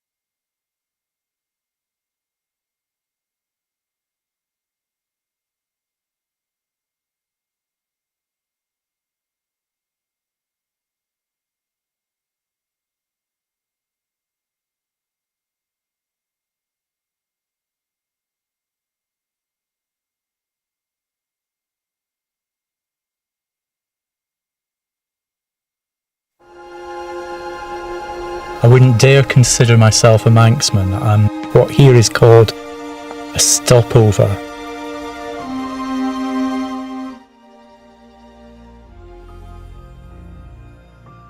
The Isle of Man's definitely home for me now. In the middle of the 19th century, the island really began to try and grow its tourist trade. They chose to establish a steam railway. The sight, the smell and the sound of that steam railway is very evocative. The Great Laxey Wheel, or the Lady Isabella as she's called, is a massive working water wheel designed to pump water out of the deep mines. It's now the largest working water wheel in the world. Peel Castle's on an island called St Patrick's Isle, and the castle has a history of religious settlement and defence that makes a real strange mixture in the buildings that you see. The whole island itself, though, St Patrick's Isle, is enclosed by a curtain wall, a wall that goes all the way around it.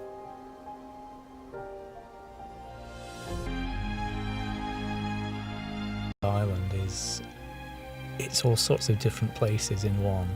It's all sorts of different people. In a sense, it's the whole world in a tiny place.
welcome back to the coverage of this year's Isle of Man International Chess Tournament, sponsored by Chess.com and the Scheinberg family. We are still Grandmasters Simon Williams and myself, Fiona Steil-Antoni. So welcome to all of those who weren't with us for part one of today's show. Did I put on my mic? Yes, I did. Yeah, we have some interesting games already. We mentioned it's one of the strongest open tournaments of the year. We have 50 Grandmasters. We have 3 players of the world's top 10. And we have British #1 Mickey Adams playing. We haven't looked, and there we see the pairings.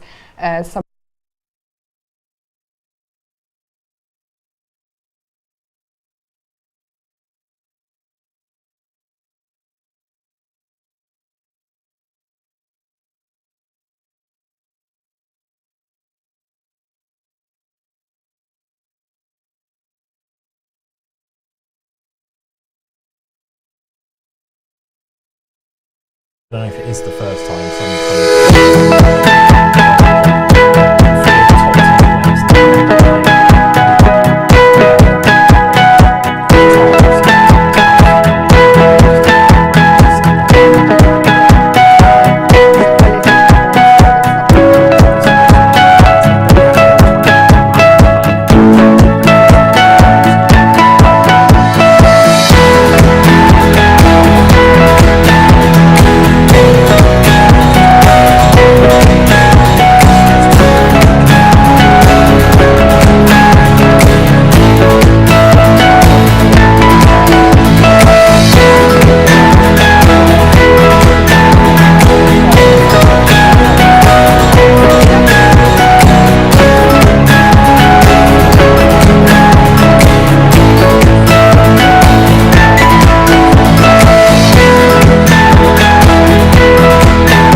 We had, if we just go back, was around this point here after bishop e3 was played, and we both thought that Caruana basically had a nice position here, so we might have had some music playing over us there. Yeah, so there we go. Just thinking. Yeah. Maybe we need to sign language. Sign language, everyone. So yeah, well, we can get the board up and continue as such. So. I have to say, it's great being commentating with you again, Fiona. I'm very happy as well. I'm very happy. It's just great, you know. So, and yeah, I mean, it's the thing with these chess tournaments as well. It's really like a family, and you know, I recommend for anyone out there at home who's a chess fan to try to get yourself over to one of these tournaments because you meet so many friends. You know, I've known you for far too long now, and I'm sure the feeling's mutual. But yeah, we get to meet up again and meet our other friends here, and indeed. Also, it's for both of us. It's our third visit to the Isle of Man. I was working here as a press officer the last 2 editions. You were actually playing, and we were just talking about one of your games. We won't bring it up today, but one of these days we will bring up Simon Williams' game, last round game from last year. This is when I gave up chess, actually. Cause, I mean, maybe we'll show it another day, but the last game of chess I played in the Isle of Man, it was against another Grandmaster, and I was playing for some decent money prize, and we got 6 queens on the board. We had 6 queens on the board, which is just bonkers, and I lost the game and had to rush to get my flight. So now I'm being rejected to the commentary seat. Well, I'm glad you were. Yeah, I have to say. So I have to say, Fiona, as well, you know, you said I've been here 3 times. I think I've been here 7 times. Okay. 7 times. Because there were open tournaments being organised before. Yeah, it's got a long history of chess, the Isle of Man, and it used to be in the other part of the island, but there was a great tournament then as well. And I actually played Korchnoi the 2nd time in the Isle of Man. So I had the honour to play him, and he went through the game with me afterwards. I'm just interrupting you for 1 second because on screen he's just gone out of. On the right side, you could see Lawrence Trent, the manager of Fabiano Caruana, and Lawrence talking of comebacks to chess. and quitting chess, etc. Lawrence has a long history of quitting chess and making comebacks, but he's making his comeback here. He's playing in the tournament. Shearoff as well. Sorry. Shearoff on the left. Yeah. Lawrence Trent, the manager of Fabiano Caruana, and maybe let's go back to the game. So we left the position after bishop e3. So White playing very traditionally in the way this opening goes, and now bishop takes e3 check, queen takes e3 played, and White just has more pleasant position because of this nice centre here. I mean, you can see this e pawn can be a great attacking unit, and you can often just go e5, f4, f5. I mean, this is a very standard attacking plan. So Jovanka has gone f6 to try and hold up that plan, because now e5 is not as tempting. And Caruana playing aggressively with g4. So I think this has been a one opening battle for White, because the way Black normally gets counterplay in this position is to try and get control of the f4 square. And we can see now that the knight on h5 cannot come to that square, it has to go backwards, and that is a terrible piece there, because it doesn't really have much of a future. No future for that knight. That was a song, a great song. Do you know which song that is? No. No? Okay. If anyone can tell me what song I was singing there? No future. Okay, I'm sure I'm going to be told off for singing again, but sometimes pieces have no future and that knight has no future. And I'm just interrupting you for 1 second. More breaking news, a second result coming in. Sergei Movsesyan has just won his game against, I don't know who against. I'll let you talk about the game while I find out. Sure, and I know Gupta won the Indian player as well. Yeah, so we mentioned that before, and Movsesyan beat Paolo Formento from Italy. I played Formento in Vienna a while back, actually, so yeah. Okay, so knight's gone back here, and now I like the way Fabiano is playing this. He's showing some good aggression, and you can't be too safe when you're playing, and he's gone queen to h6. And that is moving the queen into a slightly weakened position. Well, I say weakened, Black's kingside structure is weakened because the pawns have moved, there's a couple of holes there. And if Fabiano can somehow do the rook lift at some point, and after queen d7, he has played f4. Wow, look at those pawns coming forwards with multiple ideas. I mean, this simple idea of moving this rook to h3 is incredibly strong, but also other attacking ideas in this position include f5, e5. There's a lot of scary things going on here. I don't like Jovanka's position, but she's come back with a counter strike now. Look at Nakamura, he's thinking, what on earth is happening there? What's going on? Hikaru looking at the position and thinking, what's happening? What's happening? Oh yeah, okay, yeah, look, so he's fascinated by this move, and so am I. Knight takes d4, and I have to say, well done to Evis NP, who's got the right song. Congratulations, I thought no one would get the right song there, but Evis did. Good stuff, well done Evis, you win the Harry Award of the day. So, I don't know what award that is, but we'll tell you about it later. So Knight, what's that move? What is that move? Yeah, what is happening? I don't know. It looks like it loses a piece to me, but am I? I don't know. I mean, okay, knight takes. So let's have a look. Okay, so I take knight, takes. obviously. Why not? Because you've just given me it for breakfast and dinner, and also this can't work with a rook lined up against the queen. Well, the idea it has to be queen takes g4 check, going for a counter attack. I mean, all credit to Jovanka. She's. We were talking about this earlier, what the best game strategy is when you face someone much higher rated, and we were both agreeing, probably unsurprisingly, that you just had to go for it and throw your pieces at them, play something aggressive if you can. As I said, easier said than done, but I think that's the way you can make them the most uncomfortable. Like if you just allow them to play some positional stuff where they can then outplay you and show their superior understanding, that's very rarely going to work. I agree. And I talking about the Queen, well, that song was God Save the Queen. We've found out that obviously, I mean, the Isle of Man is a crown dependency. Okay, so we have someone from the Isle of Man who's going to explain exactly what that means at another moment, but it's a crown dependency, so obviously it's not England, but it is a crown dependency. So they have English money here. pound notes, and that's about as much as I can tell you at the moment. They have their own pound notes, though. But I think we're drifting, and Fabiano has just taken on d4.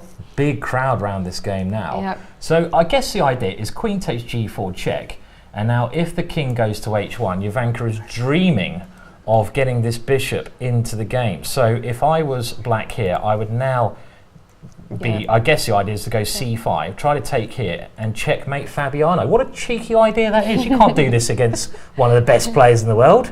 You're not supposed to do things like this to Fabiano. I like this. I think, the way definitely. Jovanka. I like it. Yeah, definitely. All credit to Jovanka. She might need to hurry up slightly, though. I can't really see on the clock if that's a 13 or an 18, but she's under 20 minutes. 18. It's 18 minutes. Yeah. So she might have to start thinking about hurrying up a little. Yeah, and okay, well, she's thinking, is there any other move than there might well be, Queen but G4? this has to be critical. You take a pawn with check, and if the king goes to f2, well, maybe the king does go to f2, but it doesn't look entirely secure on that square either. I mean, what's going on here? If king h1 looks natural, c5 looks natural, and what's... But what if I play rook g1? Rook g1, okay, well, I would now... You now have to go far away. I'd love to start going crazy and take some, but I mean, is that too much? Come on, let me have some fun here. Pawn takes d4. Let's just have some fun for a brief. Actually, it is a whole queen. Yeah. I mean, I was desperately. I mean, you sacrificed a piece already. This might be a bit too much. All right, that wasn't much fun. Spoil sport. Rook g1 is a good move, isn't it? Because my queen is forced to a bad square. I mean, I could go. I mean, is this?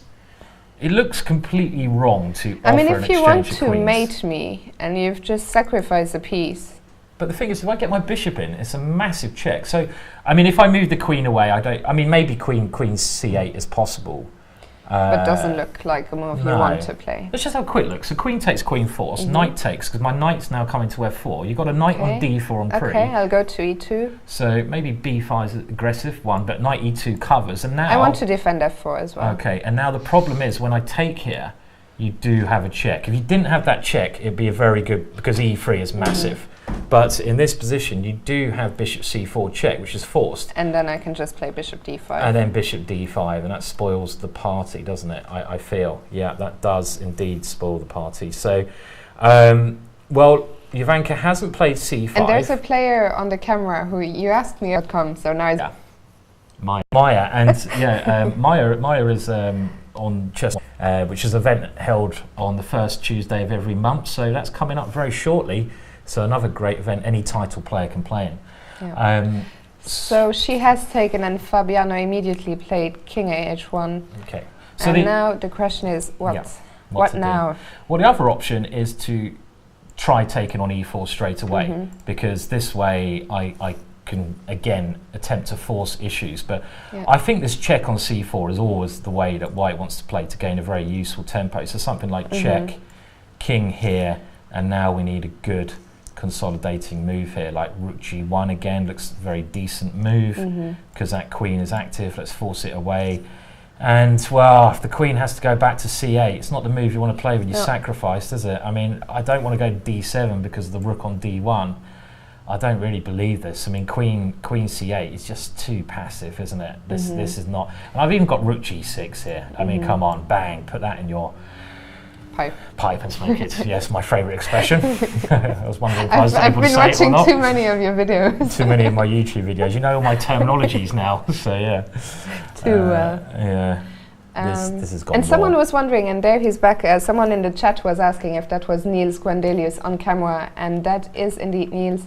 And Niels is another very interesting player, also a very good friend of mine. So I'd love to have a look at his game a bit later, but we're first going to have an update on boards 2 and 3, and I'm afraid things are not looking good for Jovanka here. No, I think this is backfired, but I mean, to be honest, her position was pretty torrid anyway.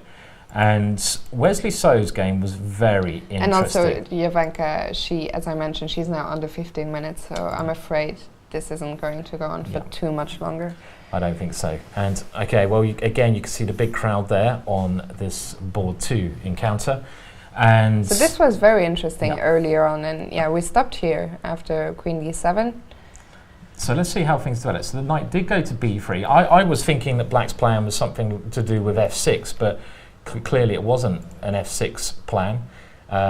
Rook a4. Now that's a good move.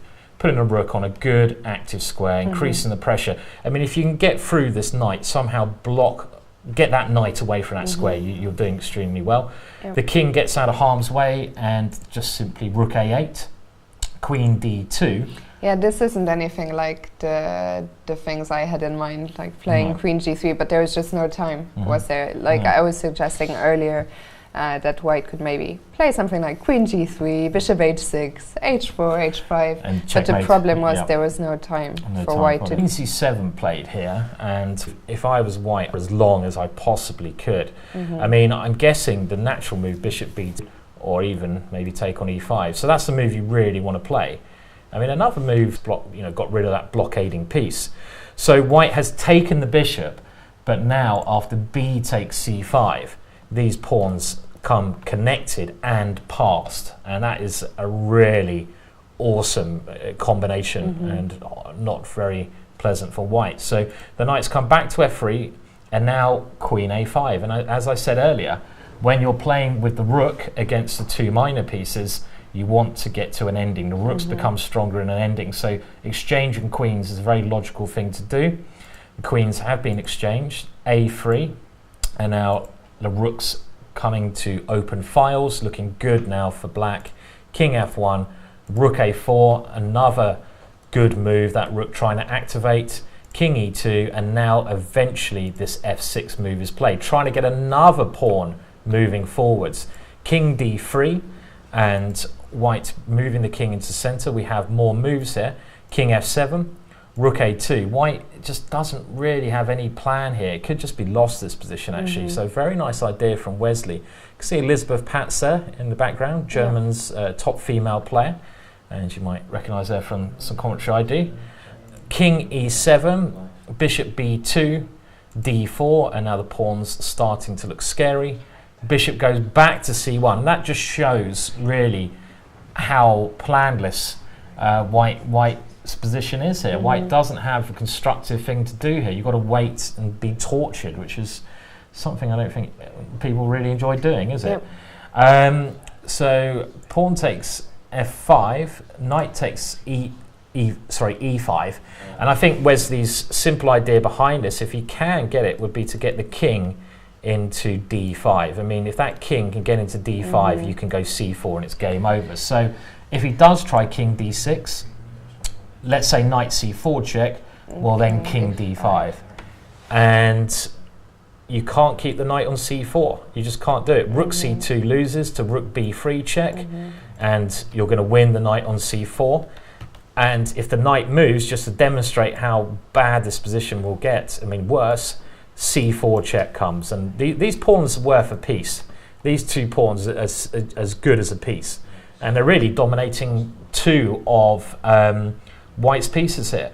So I mean, in the first round of a big open like this, normally everything goes according to plan. I mean, there might be a shock somewhere. I think there will be at least a couple, actually. Maybe, yeah. Because I mean, even a game we can go back to later, the Salem game. Yeah, was shaping very up interesting. quite interestingly.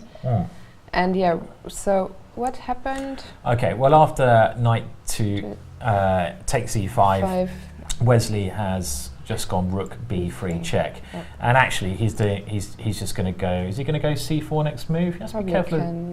Well, let's say, where do I put my king? Again, there's some problems here, because if I go king c2, there's a rook c3 check. The king doesn't have a good square. I mean, if you go to e4, this is oh dear. I mean, I can go d3 check. I mean, maybe you have to be brave and put the king here and cross your fingers and pray. Possibly something like this. But I think let's move on, because it looks to me like Wesley is just rolling here. He's going to win this game, and we're now. And by the way, on camera, the guy on the right that says Marina's brother, Sabino Brunello, the Italian grandmaster. So we have quite a few chess families here. We have the Pets family we talked about earlier, Elizabeth with her dad, Thomas. Yep. And then the Brunellos. Yep. And we see Alex Landerman as well. We Yep. had a look at his endgame earlier. Yep. Maybe we can see if he's still going. Okay, But I suggest we go to board 4 and check out Mickey Adams. Yeah. Should we have a quick update of Hikaru first, or do you want to go? Should we go? Okay, we'll go Adams Let's first. go to Yeah. Mickey. Okay. We haven't had a look at Mickey all day, and there we Sure. see him on camera. Yeah. Where are you, Mickey? And Mickey, I reckon he's got a great chance of winning this tournament, Mickey Adams, because he constantly, he's been the So the Mickey top. is black against Alan Tate, right there. Yeah. He's constantly been the top English player for a lot of time now. Alan Tate is a dangerous Scottish IM. Very actually. dangerous, yeah. Shall we? Okay, well, let's have a quick look at the opening first. So Alan Tate playing the Scotch opening. Now, one thing I would say about this opening is that I expect a resurge in popularity for this opening, the Scotch, because it's a very popular Are you club thinking level. of the Nepomniachtchi? Yeah, the Nepomniachtchi game. Yeah, when he crushed Tomaszewski. Tomaszewski with this move, with the Scotch. And it's also a very simple way to play, because you open up lines earlier on, you clarify the position, so it's a nice, easy opening to play. Okay, so pawn takes, knight takes here, knight f6, and now I'm surprised by knight c3, which is a main move, and it transposes to a 4 knights here. Now, the move currently, which is causing the most problems, and this is really Kasparov's, one of Kasparov's main weapons, is knight takes knight, and then e5. And this seems to be the main test, I would say, theoretically at the moment. And this gets very interesting positions. And I mean, I have to say, if I wouldn't consider anything else a set for this line. Now, knight to c3, bishop to b4 is meant to be a pretty equal, theoretically speaking, variation. Knight takes knight, pawn takes bishop d3, and now black goes d5. Pawn takes d5, and both sides castle, and this has been played many a time. Yep. Again, it's supposed to be equal, this. h3 is what we call a prophylactic move, stopping the bishop coming to g4. Rook e8, and now queen f3. White eventually tries to prove that this pawn is weak. He wants to go bishop g5 and win this pawn. Black, on the other hand, doesn't get necessarily worried about that, because he always has c6. Puts his other rook on an open file. Bishop to f4. Okay, well, bishop to g5 is the theoretical move there, not bishop to f4, as much as I know. I think it's even before h3, no? White usually plays, unless I'm confusing something. h3 is a trendy way to play as well. You can go bishop f4, bishop g5, queen f3. h3 stops all these ideas of bishop g4 as well. And now, okay, bishop d6, and this is quite an interesting idea. Knight b5 now. So Mickey swaps the bishops off, and he plays this rather ugly move, rook b7, to just defend both of his pawns here. Not a move he doesn't look very nice, but if he can kick that knight away, which he does, he can now get his pawns going. So c5, knight to f5, and g6, queen f3, and now rook e6, just a good solid move. Rook f1 and some exchanges on the e-file, queen a4, a5, and the current position, it looks like, is after rook d1 here. I would assume that this is perfectly okay for Mickey. I mean, it's perfectly okay, but is it anything more than that? It's probably about even, I'd say. I mean, maybe. I mean, I prefer the knight to the bishop in these kind of positions. I think this knight is stronger than the bishop, so this is one thing I like. I mean, this knight has more potential. Maybe later on it can come to d5 and c3 or f4. So that knight has great potential. The bishop, on the other hand, I don't really know what that piece is doing. It's a really bad piece. Yeah, I was just thinking of that we need to find a new home for the bishop, but I can't really see one at the moment. Yeah, and I mean, also I suppose the e-file. Black's got the e-file, so I think Black's a little bit better here, maybe very slightly better here potentially. Okay, so let's leave that for now. Let's go back to Hikaru Okay. on board 2. 3, Three, sorry. I keep forgetting. There was this switch Wesley So overtook in the Hikaru. world standings, Yeah. yep. Do you think they're really competitive? I think they are. Yeah, I mean, like these 3 players. Yeah. Caruana, So. I think Hikaru and Fabiano Caruana, I think Wesley is probably more relaxed about it. I can Do you think see so? Yeah, I guess so. I mean, Hikaru is kind of known for his competitive spirit, isn't he? He's a very competitive person. Sometimes I'm even surprised how far Wesley has made it, considering he's such a kind. Like sometimes he seems too kind to me, you know. He is. He's a God-fearing man, isn't he, Wesley? Apparently, He as well. is, yeah. And he seems like a very nice chap. I mean, very nice. Really Yep. pleasant. Doesn't say anything bad about anyone. Mm-hmm. And yeah, so his chess has greatly improved recently as well. Really has. I'm trying to find Hikaru on the names list at the moment, and my eyes are starting to go a little bit. Under second there. Wow. Ah, yes, Nakamura. There we go. Okay, well, things heating up here. I suppose we can briefly go through the moves from where we were last time. So, okay, so Hikaru did go for this knight h2 move we mentioned, forcing the bishop away, and he did go rook e1, and queen c7 played. So I thought some playing with f4 looked quite tempting, but you've also got e4. Bishop took hold of this nice outpost here, can never be attacked by a pawn. Rook e7. And now e4, so now Hikaru trying to break through.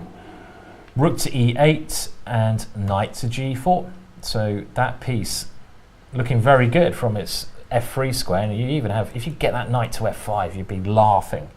So king g7, and Hikaru does try to get that knight to that fantastic square. I mean, this is strange. Now Black plays king h8, and I'm wondering about her previous move.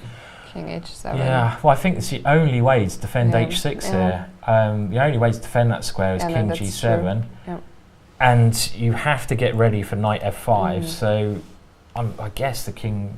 Yeah, really, maybe it was forced. Maybe forced, but now, okay, well, now it gets interesting. Pawn takes d5, simple move, and bishop takes g3.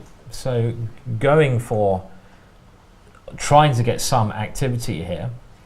Hikaru takes that one, and Keti's idea is to take on e3, and now Hikaru goes queen f2, and this is the current position. No, one more move here. We should point out now, it looks like Black might be able to take on g3. I was just going to ask you about this, in fact. I think if this, I mean this move, isn't it? There's 2 things White can do here. Let's say queen takes queen first. Now, my first intention was I just want to queen this pawn. I think this pattern here is really worth remembering for everyone, of the bishop on f5 and the knight on f8. This is really a pattern you see a lot in endings, but also in middle game positions, where the bishop totally dominates the knight on f8, basically. So this is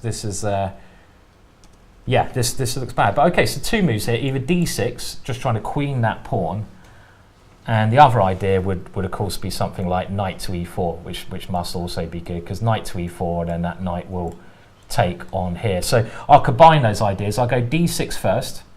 Now the only way to stop me queening is to go bishop to e8, and now I'm going to go knight to e4, attacking your rook moves, and then I take on f6.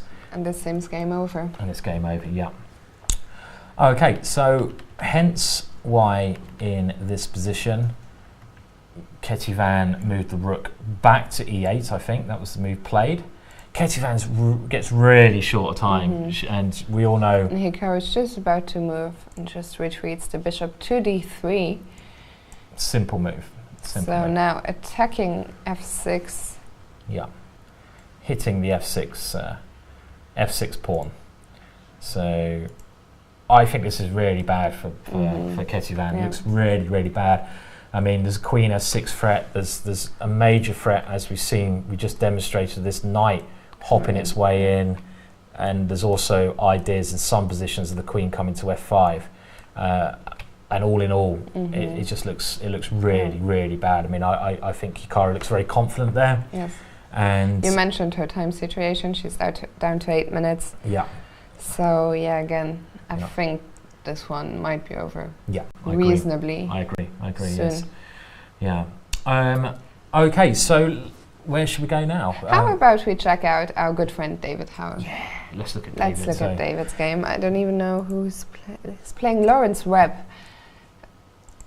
There he is. So should we just have a look at the current position here, maybe? Let's do that. And David Hou's another. I think he's the only other English Grandmaster playing here, as well as Adams. I don't think there's any other Grandmasters playing except for David Hou and Mickey Adams. Is That'd there? be very surprising, but Can't think of any. I don't think Gawain Nigel's playing here. So just David Hou and Mickey. And David is a very strong player. He's been over 2,700, David Hou, and I think he's had a bit of a tough year. Yep. But he's good enough. He nearly won this competition 2 years ago, and he only lost to Nigel in the last round. But he's a very, very good player. And I think he had a very good tournament here. He's about time he's due a good tournament. He had a difficult time at the Olympiad in Baku. Yeah. So I think he'll be very eager to bounce back here. And I'm of course keeping my fingers crossed for him. We also all teammates, besides being good friends. Sure. We might be a bit biased. Very biased. On this one. Very biased. We're allowed to be biased, aren't we? Why not? Sometimes, yeah. Do we want anyone to lose though? No, we don't want that. Not in this tournament. Oh, not in this tournament. Now it gets interesting. So, which tournament do you want people to lose in? Just give me a clue. Give me a clue, and I'll try to work it out. The tournament. Okay. So, guess what tournament that is? So, I'm really interested now. Who do you want to lose? No, let's have a look at like a great politician, you change the topic very swiftly. Have you ever thought about standing for Parliament? Maybe Luxembourg Parliament or something? I think we should. I think they could do it. Okay, let's not go there. Come on, this is just when we're getting interesting. So, okay. Well, I think we should start a campaign. I thought you were going to say we should start counting the pieces to understand what's going on. No, a campaign for you to become Prime Minister of Luxembourg, which is your home country, of course. So, yeah. It's about the size of my home village, actually, Luxembourg. So, lovely place, though. Okay, Bishop F1. I think David has a nice position, and he's a pawn up. And he's a pawn up. I mean, one of the main factors about this position is the D4 square. This square here, David can always sink a piece onto that square in the centre of the board, and it can stay there for the rest of the game. On the other hand, Black doesn't have a similar square to get his piece to. Obviously, if he can move a knight to F3, party time, but his knights are offside and on the side of the board. So I think as well as being a pawn up, he's positionally better as well. So I think basically it's looking good. Looking good for David. Good. Yeah. How about we go back to Salim? I was really interested in that. Yeah. Tom Harper in the chat is saying Luxembourg is not a real country. Oh. What's that supposed to mean? Oh, it's a fake country. Yeah. Okay, let's not get me worked up. Is that like Bartertown in Mad Max or something? It's just. I'm afraid I'm not familiar. Oh, you don't know Mad Max. Bartertown. I love Mad Max, but Luxembourg's not a. It's Germany. It's getting worse and worse. Oh, so you're really People German. Are trying to get angry Fiona to surface. Oh, and is it working? Beware of angry Fiona. I want to see it. What can I say to make you angry? I have to be careful though, because you can't. I think you know. Yeah. Okay, I can say a couple of things. I'm too close to get you angry. Comfort. Yeah. Okay. If I just move a couple of feet this way, let's see what I can. Luxembourg's a real country, I guess. Luxembourg is a very real country. It's like a small version of Germany, isn't it? Or something. So, the elbow comes in. Okay. Okay. So he had the black pieces. There he is against Kartik from India. So we left off the position, where did we leave off? Yeah. Boom, boom, boom. So Queen B2, and we were wondering whether he was going to take on G7, and he did, indeed. I've actually just seen a mistake with one of the moves I was recommending. Maybe I was recommending rook here. And, someone in this chat is saying angry Simon equals Shrek. Well, I don't have to be angry to look like Shrek. Also, Shrek is not very angry, but okay. He's again, pretty chill guy. He's pretty chill. Yeah. As I mean, I should know Fiona and Shrek. Fiona and Shrek. Didn't you you had a story? Tell us a In story the very quickly. Olympiad, Tell yeah. everyone the story, so they might not have heard about this. I was with Yeah. Peter, who is producing the show here. We just Okay. landed in Baku, and as I went through immigration, I thought, they're usually not they're pretty serious people in the immigration desk at airports. But this woman just looked at me and she smiled, and then she said, "Fiona, where's your Shrek?" Where's your Shrek? So I was like, this is a nice, This is nice a way to arrive in a nice new introduction country. to the country. Yeah. So, how did you answer? Did you point at Peter and say over there? It's behind me. Oh, be careful now. I don't think you heard that one. No. So let's move on. Well, I think the problem with this rook e1 move I was recommending may have been knight to d3, but even here it's so complicated. I don't know if white has a knockout blow here or not. Probably not. So bishop takes g7 was played. Queen takes g7, and now queen takes f5 because of course you want to keep the queens on. And now a better move than the move I was recommending, and that was rook d6. This is a much better move because this covers the e6 square, and the other rook can come to f8. White captures on d5. Rook to f8, attacking that queen. Queen to e4. Knight takes d5. And actually, it's funny this game, because when I said white should keep the queens on, I'm now actually thinking, because this rook d6 move, maybe white wants the queens off, because all of a sudden, there's stuff like this rook coming over to g6, this knight coming to f4, and Salim is a brilliant attacking player. And it could be white who's facing a bit of an avalanche here. So king to h1, if you start playing moves like this, things are going a bit wrong. That knight sinks itself into a beautiful square, the f4 square, threatening checkmate.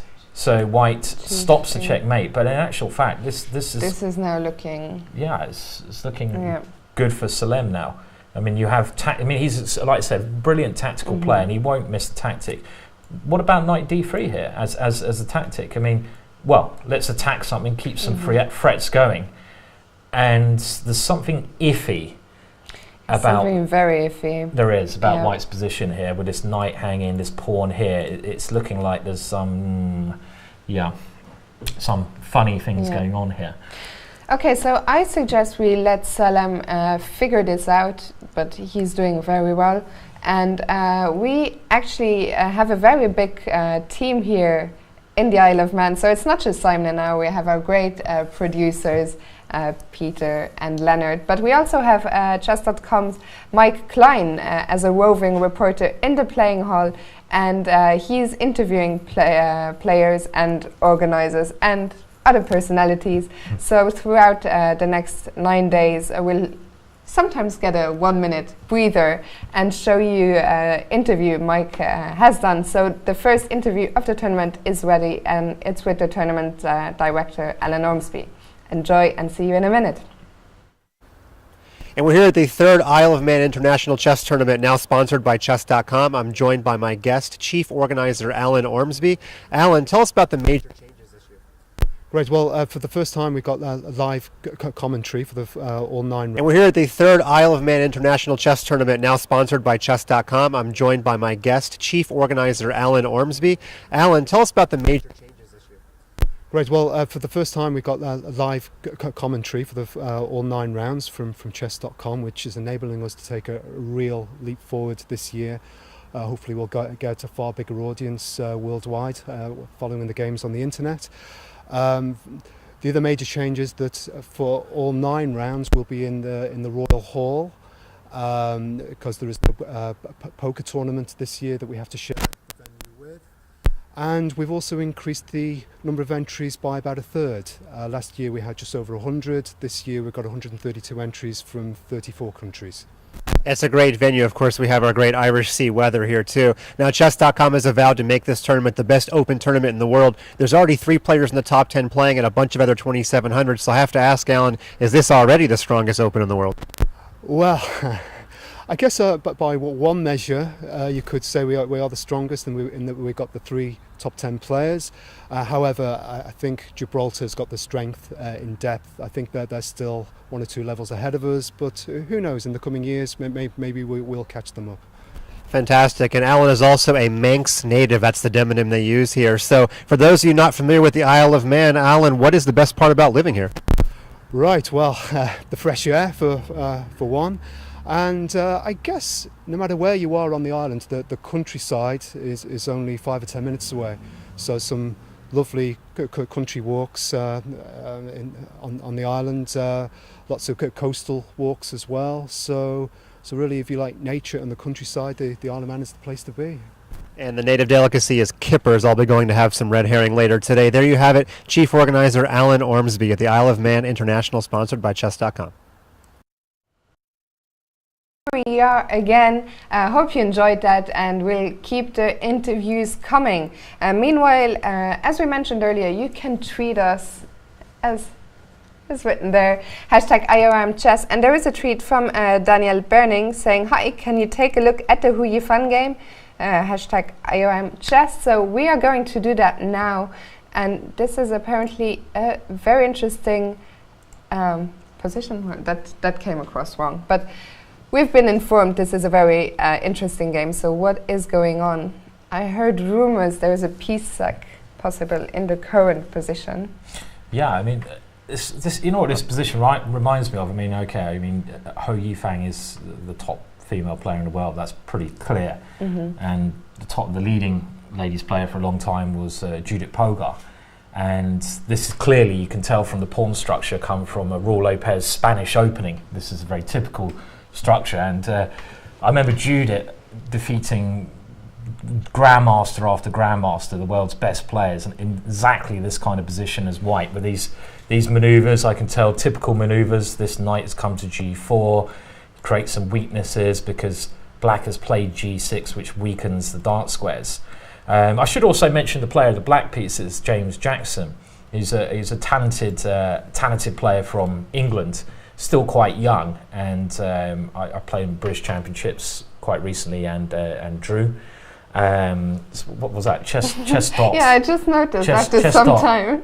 Mock. Chess.mock. That famous website, chess.mock. So, okay, yeah. So he's a very talented player, but now Hou Yifan starts a very interesting sequence. Knight h6 check, using the weakened h6 square. The king goes to g7, doesn't really have anywhere else it can go because of the f7 pawn, and now she goes for it. She goes for it, yeah. f4, boom. I love it at chess. You reckon this would be quite a good idea? If I run a tournament, there'd be lots of new things like sound effects. I'd have a sound effect button next to your board, and you can only use the sound effect 3 times during the game. So you have to be quiet, but you have sound effects like and if you play a really good move, you can look really smug when you do it, like and you can it'd be crazy, all these sound effects around the hall. I'm not sure. I like it. I think I would enjoy playing in a tournament organized by you, but maybe not if it was FIDE rated. Maybe not FIDE. Maybe we shouldn't put you in charge of the World Championship cycle. That'd be great. Yeah, just let me at Carlson and the like. I can run a blooming good tournament, I'm sure. Okay, but this is definitely a Kaplonk move. Okay, so let's have a look at what happens if I take your knight. That sounds like a very good idea. So, king takes knight, winning a piece, and here, well, there's a lot of tempting moves here. I mean, and they're both to do with the f-pawn. Do I push, or do I simply take and open up my rook? They're both so.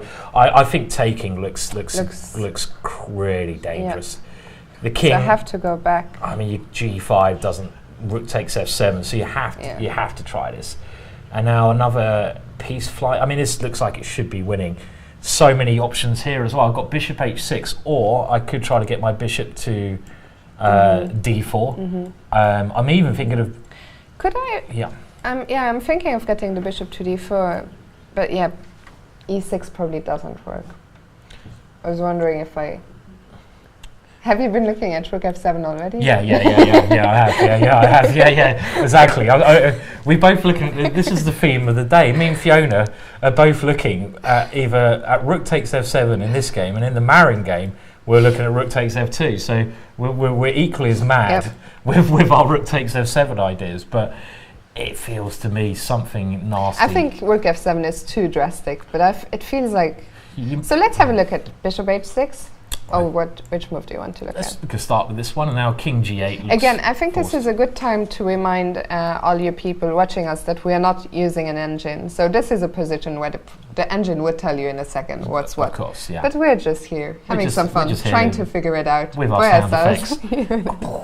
Okay, right. Now, I'd love to do something with rook. Oh no, I thought my rook was on a1. Yeah. I'm just I was just thinking about that earlier. That's a pity. But I think even with the rook on a2.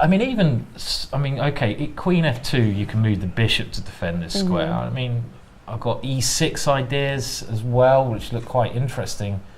Maybe not quite working, are they? Maybe I'm not sure about bishop h6. No. Maybe the bishop would be better on d4. Yeah. I mean, also, this taken on e5 might not be completely correct. But how do I get the pawn? Where do I move this pawn on e5? I never want to take on d6 because unless I have a big punch, black gets complete control of e5 and this doesn't work. So the move I'm always looking at trying to play is e6, but then you just take. Well, Scott Fox 21 was just saying, what about e6 then queen f2? I was thinking of e6. So you go e6 here, maybe without the check. Pawn takes e6. Okay, you can do check here because rook f8 otherwise, king g8, and then queen f2. I was trying to analyse this position, and actually, very good point from Scott, because that's very nice. Originally, I thought, okay, queen f2, check, a massive check, black can defend with something like bishop f8. But that's not a very good move, is it? It's not great. That's not a good move. Why is that not a good move, Fiona? Because I can mate you. You can mate me? Really? How'd you do that? Come on, put it on queen the board. f8, rook take. Can I hear your sound effect button? Boom. Good, okay, and now one more sound effect. Kaboom. You've got to do it at the right time. Kaboom. Okay, there we go. And that is It's only day one. There's a lot of room for improvement the next 9 days. Improvement? Yeah, okay, loads. We have to bring the button in. We've got to get, if anyone from the Isle of Man is watching, then please make us one of those buttons. Definitely, which I'm sure everyone does. Like a big red buzzer. A big red buzzer with lots of various sound effects, yeah. Great minds. Think alike. Mad minds think alike. Yeah, also. That's incredible. That's just winning, isn't it? Lovely idea there, actually. Yeah. Because the bishop, it's the same tactic if this bishop goes somewhere like that. The reason I'm moving the bishop is because I'm trying to stop the white queen. And there's no other way to protect f7. There's not. Is there? No. And queen f8 is another kaboom move. And what if... I think this is game over. What if I play king h? Surely king h8. Okay, so king h8, I will... Yeah. Oh, you got rook g8. You're going to try to defend with rook g8. It doesn't look great, does it? But okay, if it's rook g8 is the only way to stop checkmate because, again, the bishop can't move because we have queen f8. So rook here. Really weird position, but you can't move this bishop because the queen takes g8 ideas now. So I've got time to do something unless there's a knockout blow. Maybe there's not a knockout. Oh, do I have knight? Oh, yes. Oh, yes, look at this. This is when I'm in my element. Knight h5. Let's throw him in there. Oh, they're joining the party. And if I take, you want to go I want to go e5. And this opens up the bishop on c6. We really need a buzzer. We need a buzzer badly. Urgently, yeah. Definitely. Give us a buzzer, someone. And this is, knight d3 is knight d3. Oh, dear. Oh, boo. I'd just like to point out that bishop d8 is a move that you might think defends because you're guarding everything, but then we see the same tactic. Queen takes g8 and the back spanker happens. But it spoils all my fun. Knight d3. Boo. These sound effects are getting quite serious now, aren't they? Okay, so is this really holding on? Okay, this is a really interesting line though, so I think we should spend a little bit of time on this because it's one of the more interesting positions we've got. So there must be a win here. Okay, well you got to start with Queen F7, and Rook G8 is forced. Now there must be a win. Do I simply have time to double rooks? Probably not, because you can take and go Bishop E6. I can't believe there is nothing here. It's strange. I mean, well, I can't double rooks because I got my rook on A2 again. I keep forgetting about this silly rook on A2. Maybe black is just defending here. Maybe just defending. It's quite exceptional if he is. I don't know if anyone in the chat's got any good suggestions for us, but I can't see the final blow. I mean, you might be able to do something with Bishop G5 and play like this because the queen is pinned. Yeah. But I kind of feel Rook G7. Rook G7. Rook G7. Yeah, okay, Queen E8 and Rook G8, and you take then you get your piece but then back. you just It's not the you don't want to. I don't want to swap queens. I mean, really don't. maybe this is actually pretty good because you've still got some big threats. We're going quite a long way here. I mean, there might be something simpler in this. I reckon this should be something. And she played Queen F2 straight away, actually. Oh, is this actually okay? Right. So okay, this is interesting. So takes here, King G7. Hou Yifan giving us some great entertainment. And okay, the queen immediately goes to the square. Okay, good stuff. And this is also quite useful, as in you're putting a bit of pressure on this knight in some variations, but the major threat is F7. So, but yeah, as you well, I was gonna say Bishop takes C5 is a threat, but there is still Queen takes. I thought after pawn takes you have D6. Anyway, F7 is the major concern right now. I guess something like Rook F8 is the first thing to consider here. I mean, I'm getting near being able to take on D6 now, because if I take on D6, for example, Bishop takes now is a mistake because I check, and if your king goes to the most natural square, now I can play this, and surely this is game over. Yeah. So I can nearly take there. You'd have to take with the queen. I'm just trying to work this out as we go. And I even have a move like, well, maybe not E5, but okay. Where's the killer blow here? Where is? I can't believe. Is there a knight? I like knight H5 in some positions. Me too. Knight H5 is our maniac brains are sort of working in some way. But is that? Can we get that to work? I can't see. Where is the blow? Where is the blow here? Knight H5 looks so tempting to get Queen G3 check in, but again, can't find the blow. Knight F5 any good? Knight F5 is another option, but I didn't want to close down. I didn't want to close down the F file. I mean, you can take maybe pawn takes and then F6. I have to play. And we've now given up 2 pieces already. Two pieces is a lot. I mean, even here is some chances, but I kind of feel there should be something a bit clearer. Yeah. A bit clearer here. But I have a feeling she will show us. I'm feeling she will. I mean, okay, actually, what about this? Just simply pawn takes, this is it. And the thing is, if queen takes, which I thought is the only move, we don't go for any heroics, we just go bishop to F4 and we just pick up the rook. And actually, that rook is going to be 1 for free. That's the simple way of doing it. Yeah, okay. There we go. And if bishop takes? And if bishop takes, we do the same line as before, queen check. The king has to go here, and now bishop here. And the only move, well, you can't stop that. You can't stop Queen G7 and Queen H8 checkmate. Okay, so yeah, it looks very good. I mean, Rook F8 is not possible. Just interrupting you 1 second to let you know, Hikaru Nakamura did win his game against Kitty Arkamia Grant. Okay, well, we'll have a look at the end of that game. I mean, we could go there now. I mean, just wondering if there's any other moves Black can play here. I actually think this is a great game from Hou Yifan. I mean, this F4 move was a great move, brilliant move. I mean, maybe just very quickly before we move on, we now know that the rook can't move. So, what about something like Bishop D8? So the last thing I'll try, then we'll move on, just so I can try to defend this one and defend F6. So this is the last try. Well, I think here pawn takes pawn is killing. So yeah, this is game over, isn't it? Lovely game by Hou Yifan. Actually, I think that's game of the day so far, don't you? Do you prefer that or the lending I wonder game? if we can maybe try and get her to join us later. Would be That'd be great. Yep. Yeah, it'd be lovely to get Hou Yifan in the commentary room, definitely. It'd be brilliant. Okay, so we're going to go to, where do you want to go, Fiona? Well, let's just see how Hikaru wrapped things up, and then we'll go to Wesley So, who we are told is also winning. Okay, so the end of Hikaru's game went Queen G7, and now we see this knight maneuver. That knight going to be a very strong piece. The bishop tries to swap itself off for that knight, but the knight comes to F6 anyway.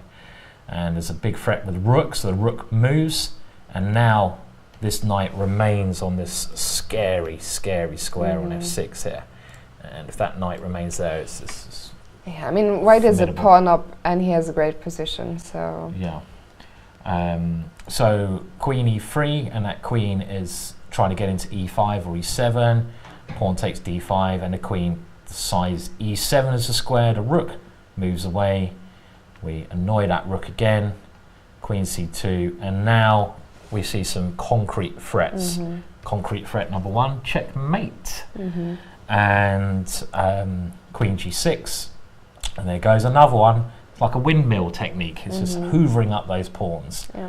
And in this position, after that cute little move, threatening rook takes F8, Ketivan decided it was time to throw in the towel there. So that was... Good game by Hikaru. yeah, very good game. Very good game. So let's have a look at Wesley. So there we see him on screen. His king seems to have infiltrated White's position. So let's just quickly go back, see what we missed. Wow, okay. Well, this is an interesting moment here, because the last move we saw was around this position. And the black king comes forwards. Well, just as a little technique. And now it comes forwards, and look, just allows white to take that one, but now the C pawn is just formidable here. Rook B3, check, and the rook comes to D3.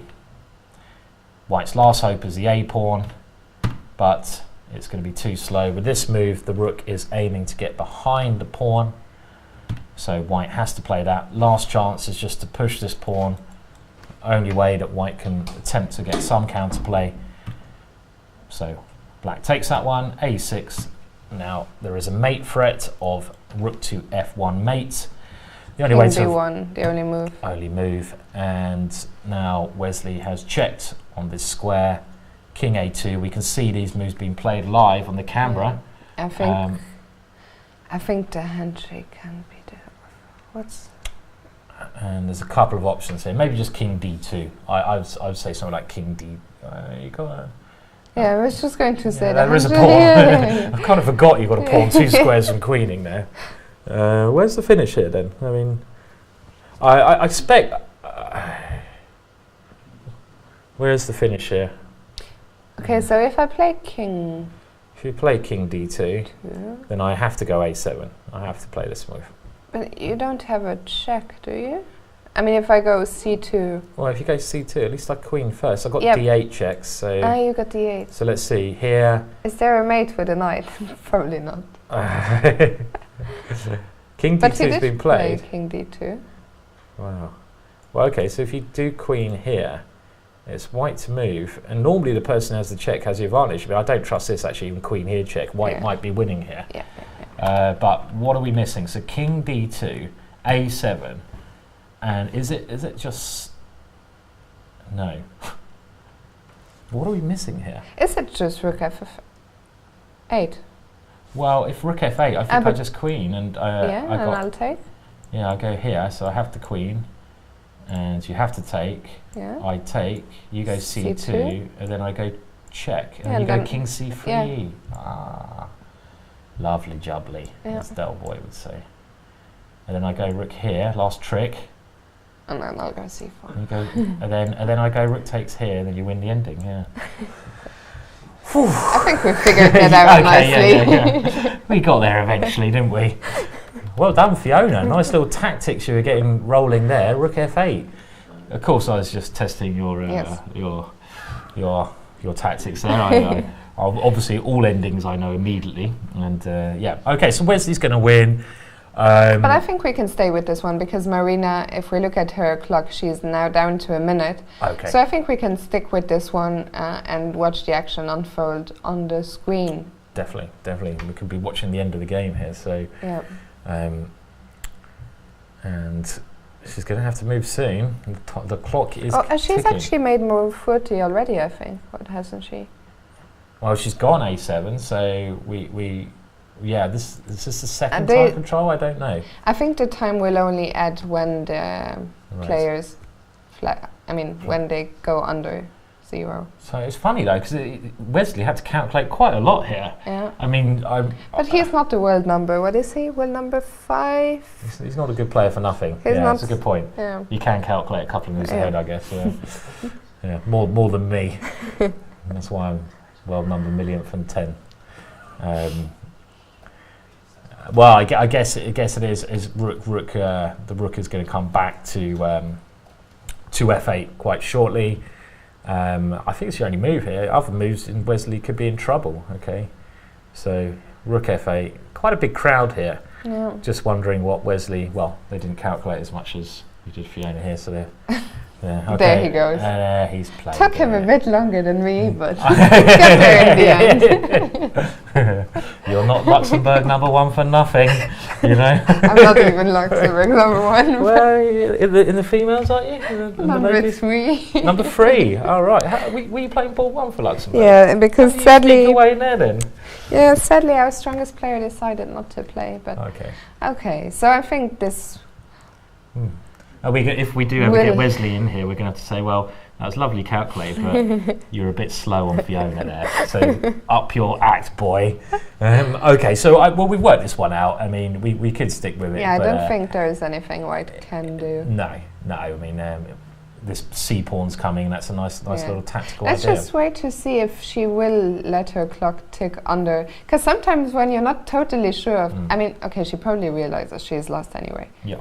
But sometimes, if the position is tricky and there's an increment, but I mean, I prefer it when the time just adds automatically on the 40, then you don't need to worry about it. But I think she's going to we're going to get her additional 50 minutes. There we go. There we go. Okay. So we will let her ponder this. But I had a really my last tournament I played in Vienna, and I had a similar problem to this. I mean, my head must have been all over the place because.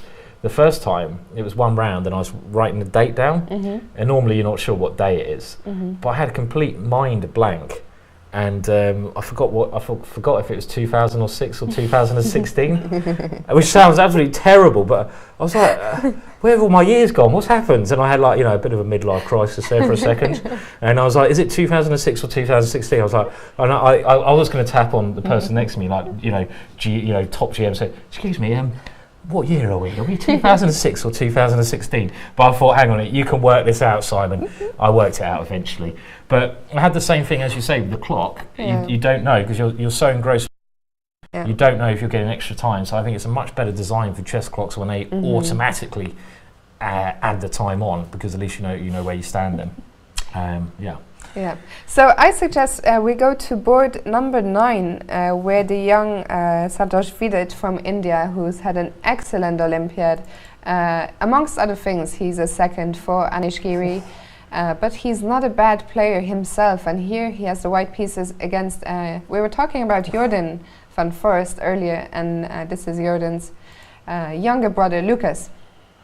Wow, I mean, this is getting really interesting. I mean, how old is Lucas? Lucas must only be like 14, 15, something like this. Something like that. And his older brother is Dutch champion. Yep. And clearly, Lucas is a very talented player. Another chess. We do have a lot of chess. Yeah. We have the Lamis, of course, which we haven't talked about yet. Yeah, I'm sure we'll see. Kativan, who was on board. What was she on board 3 against? She is here with her husband, so it's nice to see all this. Definitely, yeah, couples coming together and playing, and it's quite funny when Lamy, there's Alina, and Evan, yeah, thank you. And when they played against each other in the past, when husband and wife play, it must be a very tough situation because do you have a draw? Do you win and have an argument for the rest of the tournament? I don't know. Have you ever had that problem yourself? I did, and I've tried different approaches. I tried to dumped him. draw also. Right. Let's try and try and figure out what's going on here. Because this gets crazy. Look at this. B4, bishop B6. So at the moment, it's equal material. Not so many fireworks happening. Now, what happens here? Bishop H3, and we are going to get F2 tactic in. You know, we were looking at something taken on F2. We will get it. And the idea is if queen takes bishop, queen takes D5. So it's a piece for a piece. But now the young young Lucas, should I say, wheels out. Boom! And I bet he did a sound effect with that move. Bishop takes F2 check. The king takes that one. And now E3 check. So this king is now in some dodgy situation, because the problem is you'd want to go to G1, but Lucas had this amazing idea up his sleeve, and it wasn't queen takes bishop, it was instead queen to E4. And there's no way to stop the mate. That's a great idea. Could this be a major upset? So the king has to go to E1, back to its starting square, and okay. King is not a happy. It's not happy a chappy. Not a happy chappy indeed, but it is a piece. It is a piece. So Queen E4 played anyway, and now the bishop has to go back to its starting square. Well, I mean, really weird. And G5 played. I don't know if this will be an upset, or if maybe Lucas has just gone completely mental here. I love the way he's playing. I love this as well. Bishop takes G5, and now Queen H1. So what was the point of throwing in G5? Let's just go back a second. So I was hoping you wouldn't ask that one. So maybe just back rank. I guess back ranks to avoid any back rank problems later on. If you're, I think the problem was, this is the problem. If maybe at some point you got bishop takes E3 here, I think. And this, if you do Queen H1 immediately, bishop takes E3, and if rook takes, there's this one. But in actual fact, why can't white do this anyway? I mean, I would assume this is. Also, I think we can see the players on camera. If we go to the Mickey Adams camera, I think they're sitting next to Mickey. So let's try and see if we can get the players up. And you see Vidit there next to Alan Tate. So Alan Tate with the yellow t-shirt, and next to him is Vidit. So Lucas is hidden a bit, but we get a glimpse of what's going on. So G5, bishop takes, queen H1. And white played bishop takes E3 anyway. And the issue here is, well, okay, you've gone G5, but if you go rook takes E3, which is a candidate move, I mean, now it's white's turn to counterattack, and white can do this by and simply Lucas, I think, did they just check in and going queen D4 check? Did they just check. sign? I think the game is over. I think look at body language. He's lost. Yeah, he's lost. I think no, he resigned. Yeah, it's over. Yeah. So okay, well, it looked like a really interesting idea, but Vidit just showed that he calculate further, didn't he? There. So, okay. So what happened? Well, so bishop takes. Bishop G2 was played, and now Queen D7, and well, Lucas resigned here basically. And we see another result there. And Marina just resigned. She just resigned, I think, after. Yeah, the same way. Yeah. So, okay. So it looks like most results going to form at the moment. And just to explain why this position is winning for white now. Well, at the moment, white is a piece up. We can all see that. What does black do? Well, if black takes the piece on F1 with check, then we go king D2. And actually, the white king is now quite safe. And you're threatening rook takes queen, and queen takes rook, so you're going to win serious material. What else can you do? Well, if you go rook takes here, you may well get checkmated here with queen d8 check, king g7, queen g5 check, and king f8. Well, worst case scenario, I can just go queen takes rook, but there may well be something nasty going with a back ranker as well. So that's clearly winning for one of those two reasons. So that shows very good calculation by Vidit, because that looked very scary. Certainly looked very scary, but it shows you why these players like Vidit are 26-86. They just calculate that little bit further, and that's what you need to do at this level. You need to have good vision. So let's go to board number 5, and there we have Pavel Eljanov. I think we didn't look at that game, did we? No, we haven't looked at this one. So let's have a look what's going on. Pavel Eljanov, I mentioned in the introduction to the show earlier, who was one of the unlucky heroes of the Baku Olympiad with Ukraine, who just lost out to the US on tie-break. But still a fantastic result, of course, for Pavel. I was like, where have all my years gone? What's happened? And I had like, a bit of a midlife crisis there for a second. And I was like, is it 2006 or 2016? I was like, and I was going to tap on the person next to me, like, top GM, say, excuse me, what year are we? Are we 2006 or 2016? But I thought, hang on, you can work this out, Simon. I worked it out eventually. But I had the same thing, as you say, with the clock. Yeah. You don't know, because you're so engrossed. Yeah. You don't know if you're getting extra time, so I think it's a much better design for chess clocks when they automatically add the time on, because at least you know where you stand then.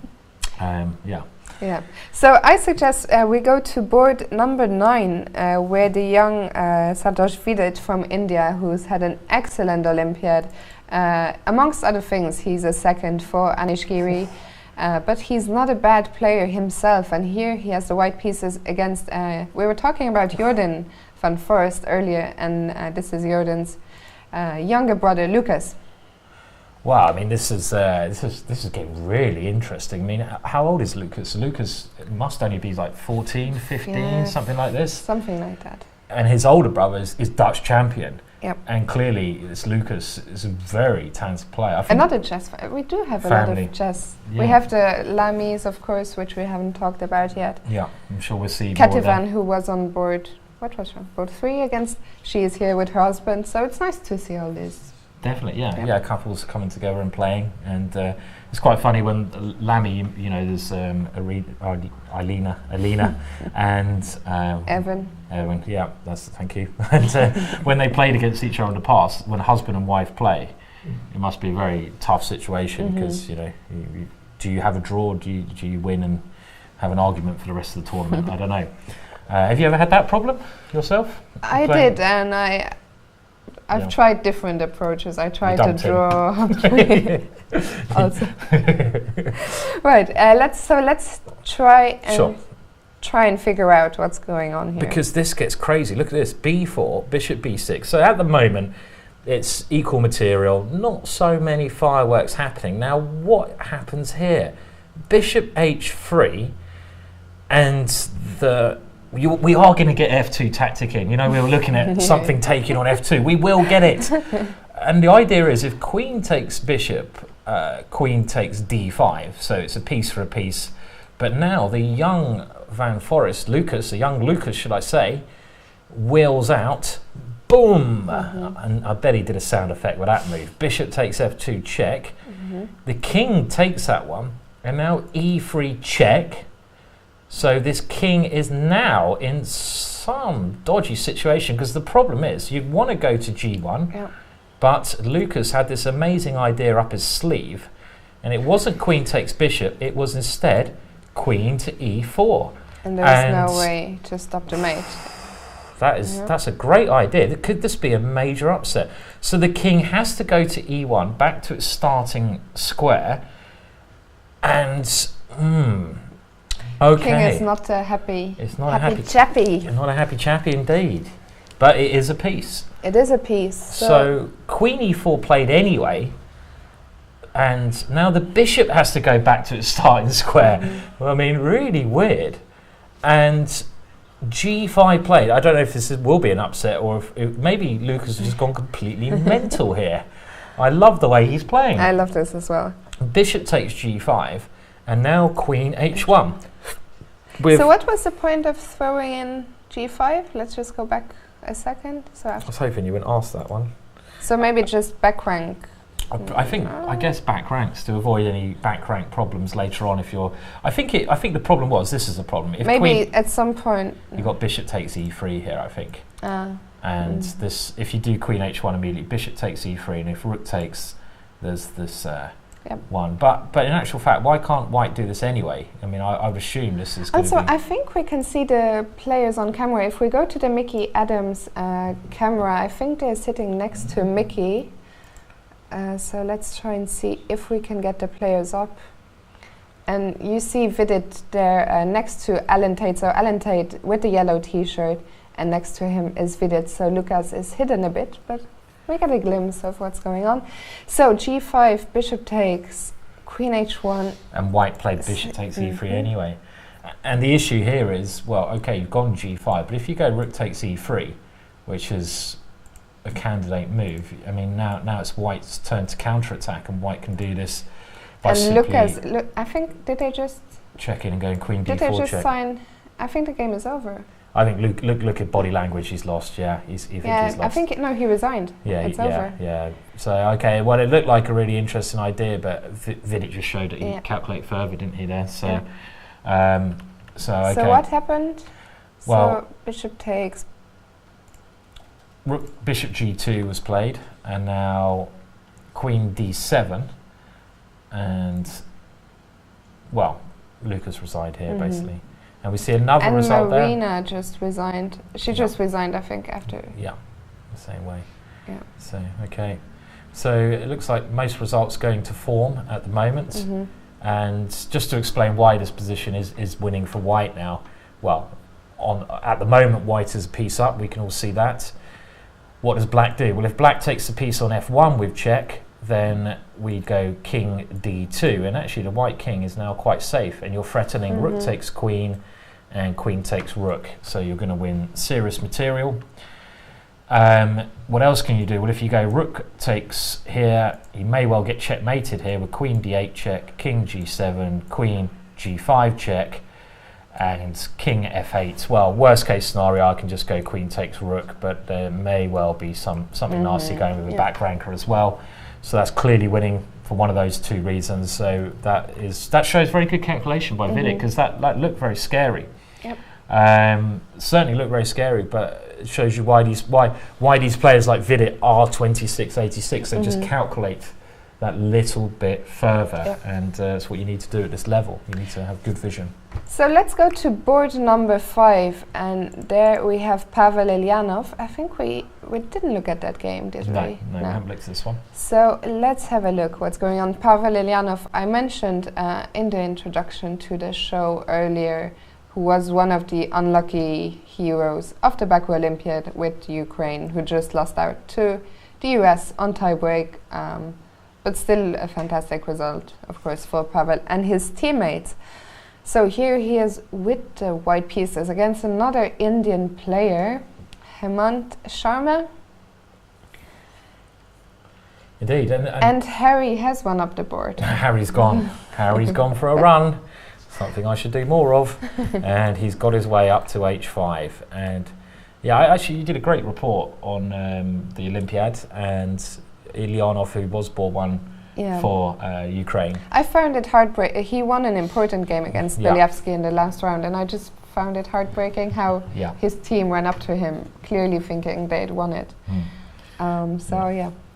Yeah, anyway. that was quite, well, not embarrassing, but it was like, it was this video online. He did win, and his team go, oh yeah, we've won the gold medal. They come over to congratulate him, and they actually go, and an hour later, oh dear, tiebreak is calculated. Messed them up a little bit. It's kind of like running a race, and sort of those guys whose videos they celebrate a couple of meters before, then someone runs past them, and they're like, oh dear, shouldn't have celebrated, should I? Yeah, except here it took like the organisers an hour to announce the winners or something. So it's crazy. Sad story, but okay, new tournament for Pavel. Let's see. It looks like he's got a lot of pressure on Black's position, and I think one thing we should note here again, because it has been the opening theme of the day, we won't spend a lot of time on the opening, but if we just have a look, we've seen this position, and again Black goes knight to f6, this move which is meant to be in some cases a bit not dubious, but bishop e7 is certainly the preferred method. Pawn takes d5, and we get the same setup that both, I think it was Hikaru Nakamura had as white, and also Fabiano Caruana. And did he put his knight on e2? Well, actually, he didn't. He went for the more traditional Karpovian knight to f3, which, okay, it's maybe a matter of taste. We fast forward. Oh, actually, I like this. I'm just going to have to look a little bit more, because knight to f8, bishop f4, and look what Eljanov did. He went queenside. That's a man I liked. That's a real. What do we say? That's a bit sexist if I say man's move, isn't it? Because I actually. You can't say that. No, I can't. Not if I'm sitting here. No, I just said it though, didn't I? But I said I can't. I said I can't say it, meaning that I kind of. It's like when you apologise. Have you ever had people come up to you and say, "I don't mean to insult you, but," and you know they're going to insult you, so it's like, "Why are you saying you don't mean to insult me, but?" It's like they're getting you juicy before they insult you. It's kind of what I did there, really. But Hou Yifan is actually playing the most aggressive chess today. And Hou Yifan, but she's just looking at, not us, but just looking around, and we will go back to her game after this and check up on her. But yeah, let's fast forward to the current position, maybe. Sure. Okay. And we've had one more move. Pavel Eljanov took on g6. Okay. We're waiting a black's reply now. It seems there's just too much pressure. I mean, pawn takes played. Everything is lined up against g6, and it's really uncomfortable for black, this position. I mean, there's so many things white can play. Even if I was white, I'd even think about some idea of knight a6 to c5, some little manoeuvring, if there's not an immediate breakthrough. Eljanov has really, he's really sort of come on a lot recently, hasn't he? Because he had a bit of a dip. He had an excellent result at the World Cup in Baku. Yeah. And he won the Reykjavik Open in very impressive fashion last year. Yeah. So yeah, I mean, although he's been around for a very long time, he really had I think he's reached peak form now at a relatively advanced age for a chess player, but yeah. Didn't he get to the final of the World Cup against Karyakin? Didn't he play Karyakin in the final of the World Cup? Was that Eljanov? I might be getting this wrong. I don't ever get anything wrong. I think no, you are. Surely not. No, but this was Karyakin against Swidler. I think he got knocked out in the semi-finals. Oh, semi-finals maybe, probably. Yeah. Which is still amazing result. Yeah. And he's a very nice guy as well. I mean, this was an epic final, of course, between Swidler and Karyakin. He did once complain about me. Do you know that? He's a really nice guy, I have to say. And this was probably my fault more than anyone else's. But he did once complain about me. Do you what know happened? Why? Well, I was playing him, and he complained that I was drinking my coffee too loudly.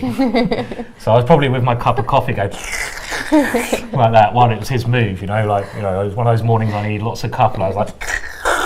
I had my straw out, and I was pouring the coffee straight into my veins, and he said, "Can you please don't drink the coffee when it's my move?" And I was like, "Oh, sorry." So yeah, which is understandable, I probably shouldn't have been sucking the coffee like that. Okay. So he did play Rook H1 and Rook H7 was played. Yeah. I'm getting a bit worried about this. No, there's nothing yet. Well, I mean, there might not be an immediate breakthrough here, but it's just a matter of time, this position. I mean, again, even if you look at the pawn structure, these pawns are all locked and they're all bad, and that's where black's extra pawn is on that side. They're not going to do anything. I was wondering if I can just bring my knight to c5, maybe play a strange-looking move like knight a6 even. Yeah, I was just mentioning Not now. this one. I mean, I need to do something about the rook first, obviously, but... I mean, we could, maybe should we take the rook? Let's take the rook and, like we say, go knight a6 as... And Hou Yifan. Yeah. Oh, okay. So I think this is like in a studio where we have to say everything that's in front of us. And Hou Yifan has won, and it looks like she won a great game. Yeah. That must be one of the games of the tournament. So can we maybe see if we can get Hou Yifan into the studio? We can certainly try, can't we? That'd be great. I mean, not us personally, but if we can get someone to maybe try and see if Hou Yifan is willing to show us her game, that would be brilliant. Yeah, rather than looking at the end of Hou Yifan's game, we just see if we can get her. And just while we do that, it's quite interesting. I see in the chat we're talking about people eating during games. Now, the worst incident I ever had, I was playing an evening club match for my local team, and I turned up and I was waiting for 10 minutes. My opponent came in, rushed in, and he had a kebab. Probably told you about this before, but it wasn't just a normal kebab. He was like munching it as he walked to the table and it had chili sauce on, and he was dripping like juices out the side. And he put his hand out to shake my hand. He was like, oh, and I was like, no, I'm not having your kebab hand. But then he started eating it at the board, and he started slopping his coat down, and he was getting all the pieces greasy, all this chili sauce on my king, and it wasn't nice. Didn't enjoy it. Have you ever had any food-related problems? No. No? No. Okay. So how about we go to a player you mentioned, everyone likes his style, and that's Alexei Shirov. Sure. I think we haven't looked at his game yet. Alexei Shirov is playing against Konstantin Kavutsky on board 11 with the white pieces. Again, I'm really happy you pronounced that name. Okay, and Shirov with the white pieces here, and we won't look at the build-up. He's a pawn up, that's clear. We have a couple more moves. And also the black king doesn't look very comfortable to me. You don't want a weak king against Shirov, that's for sure. You know, weak king against Shirov is not happy. Knight to f6 check was played, so obviously black will have to take that. We take here, and white now is a simple idea: pawn, pawn, queen. Thank you very much. But also taking this one. Yeah. There's always a slight danger when you have opposite card bishops; it would be a draw. But this pawn. I think this one just looks over. It just looks over. So I think. And now another game I'd like to look at very quickly, because you mentioned this player, a good friend of yours, is Grandilius. Yep. And let's go to Niels. Niels is playing against someone you will know very well. Indeed, and that's Karl Strugnell, the Welshman, who is a very famous chess boxer. He's a very famous chess boxer. A very good chess boxer as well. So there's a sport, if you don't know about this, which is great fun. It's great night out, which is chess boxing, where you combine chess and boxing. And Karl is he's very good chess boxer. And even Niels, as soon as the pairings came out, Niels messaged me. And he was joking about this, so he knew. Yeah. Everyone knows Karl. You need to be careful. You don't make him angry at the board. Exactly. So okay, so. And we have some great news. Brilliant news, brilliant. I'm so excited about this. You've got to stay tuned, guys. Yes. So we will have Hou Yifan joining us after she has analyzed her game with her opponent. So I guess around 10-15 minutes from now, we'll be delighted to be joined by Hou Yifan. So brilliant. Should we go on a break first, or? I reckon we should have a break now, wait for Hou Yifan, and just a little look at the position we have here. Before we do that, we can see that Grandilius, who's an extremely strong player, he said one of the favourite comments ever about you, and I keep bringing this up when we do commentary, but his comment was, I think it was, Fiona, can you remember the one? I can't remember it now. It's something about hamster in a wheel. Can you remember? It's a brilliant comment, and I can't get this right. It's so great. You look like the hamster, but where's the wheel, or something like this? Something about the dead hamster, no? The hamster is dead, but the wheel keeps turning. The hamster is dead, but the wheel... Yeah, something like that. When you were tired. Yeah. Niels is a very wise man. He's a very wise man, yeah. Okay, so we'll take a break now, and stay tuned, because we will very shortly have Hou Yifan come and join us, and that is certainly something I'm looking forward to, and it'd be a great honour to have her showing us a brilliant game. So stay tuned.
welcome back to this coverage of the Isle of Man International Chess Tournament, sponsored by Chess.com and the Scheinberg family. As you can see, this is still Simon Williams, not Hou Yifan as announced. She's still analyzing, but she will be with us any second. Definitely. Meanwhile, the top seed of the tournament, Fabiano Caruana, won his game against Jovanka Huska, and maybe we can show you what happened there. Yeah, I mean, it's actually really picturesque finish to this game, and I'm sure you just saw both players on the video there, and very nice of Caruana, I have to say, to, you know, Amy, just a really nice guy in general. And I like this finish because you have this position here, and materialistically speaking, black is okay, because black has 3 pawns for the piece. But white's pieces here completely dominate the board. I mean, the rook is fantastic on the d6 square, controlling everything. The knight is a very tricky piece, and here is a really nice finish. I think it's like quite artistic, because if I was white, my first ideas would be something like check, maybe along these ideas, you know. But with his next move, bishop to a6, this forces immediate resignation, because the rook has no good squares it can move to. Because, okay, if it goes back to b8, white, I think, can simply win. Let me make sure I got this right. After rook d7. Rook d7, yeah. And now if rook e8, there's knight f6 check. I'm just wondering what would happen after king to this square. Well, I expect there's a couple of ways to do this. Maybe rook takes knight and rook e6 with bishop e2 and mating nets is one idea. There might be something simpler. Let's have a look. So rook takes here, king takes here, and now rook e6 to trap that king into that square, and bishop e2 and rook takes h6 is going to be crushing. It's going to be easily winning. So that's really picturesque. And what about the other move that the rook could play? Well, if the rook goes to c7, very strange, that rook gets trapped. Knight f6 check, doesn't matter where the king goes, probably should go to g6, but again, knight to e8, and that rook, well, it's with check as well, so it's even stronger. But even if it wasn't with check, the rook has no squares necessarily it can move to. Okay, c6 is possible, but it doesn't look good. So, so very smooth win from the top 3 seeds. And I think this is perfect timing, as Hou Yifan is just entering the room, and well, with that, maybe we can mention one of the upsets on the top boards is Peter Leko drawing his game, and Leonard has also informed us that so far all the upsets, almost all of the upsets, have been created by Indian players. Oh, right. We did mention they are the biggest group, biggest nation represented here. Yeah. I mean, biggest. It's getting late in the day. Yeah, biggest participant group. More participants in England, which is crazy, surprising. Yeah, so yeah, but they are very strong and dangerous. Very strong, underrated players. Yes. And like I say, it's a real honour to have Hou Yifan show us her game, and it was a great game, so you're in for a real treat, and we'll be right back. So stay tuned, and it's just going to be literally a 30-second break to get her set up, and we'll see you soon.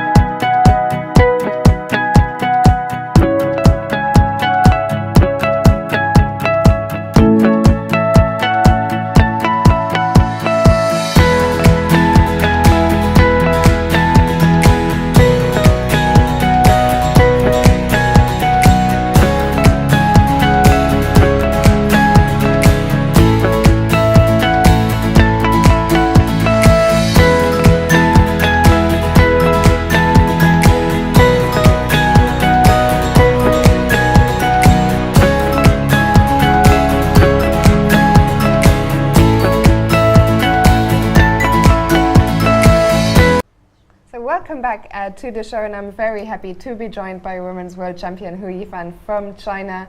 Congratulations, this was a very nice start to the tournament. Yeah, it was, I mean, the ending was nice, but actually I think there was some big up and downs at some moment.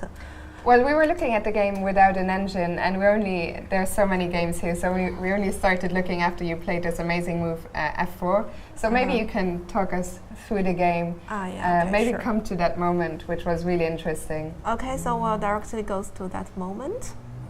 Knight h6, king g7. Actually, I was spending a lot of time around this moment because f4 is like a kind of hidden sacrificing. You're not sure that whether you could gain something or not, but the point is without f4, actually white's position is completely nothing. Because my knight on h6, definitely I want to connect with some attacks. And also I was thinking maybe to prepare some move like, for example, queen e2. Or later on prepare f4, knight h5, things like that. But I think the easiest way for black probably just do knight d3, in case to cover knight f4 at some moment. And my rook on a2, bishop on c2 is join the fight. So that's why I decided to go for the move f4 directly. I was wondering, when you play a move like f4, how much of it is calculation, how much is intuition?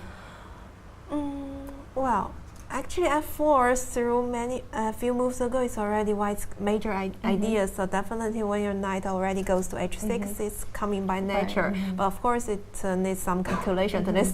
You're making sure you're not just giving a piece for nothing. Here it looks attempted, but of course not clear at all. For example, king h6.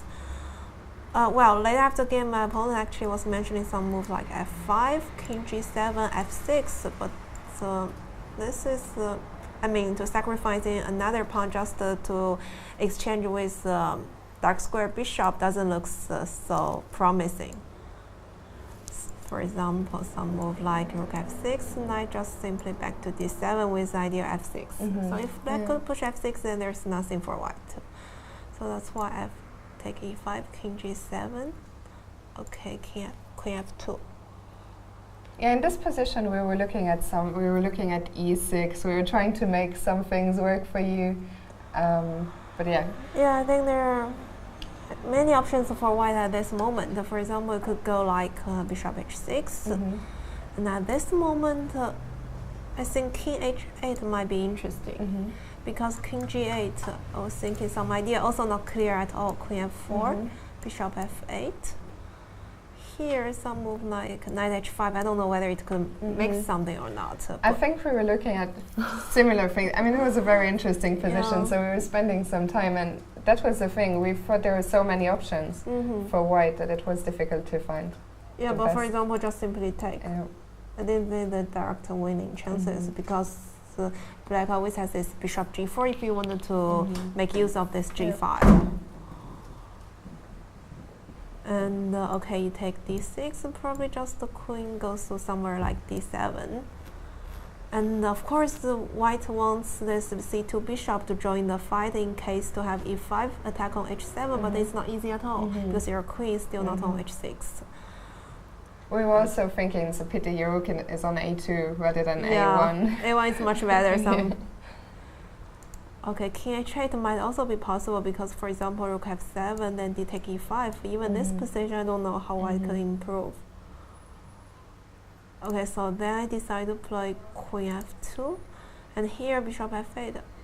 I think another option is king h8, which is a bit more hidden, but the idea is the same because definitely you could play rook f8 here because of take d6, queen f6, bishop d4. So that's why king h8 is having the similar idea. Just to defend f7 in another way.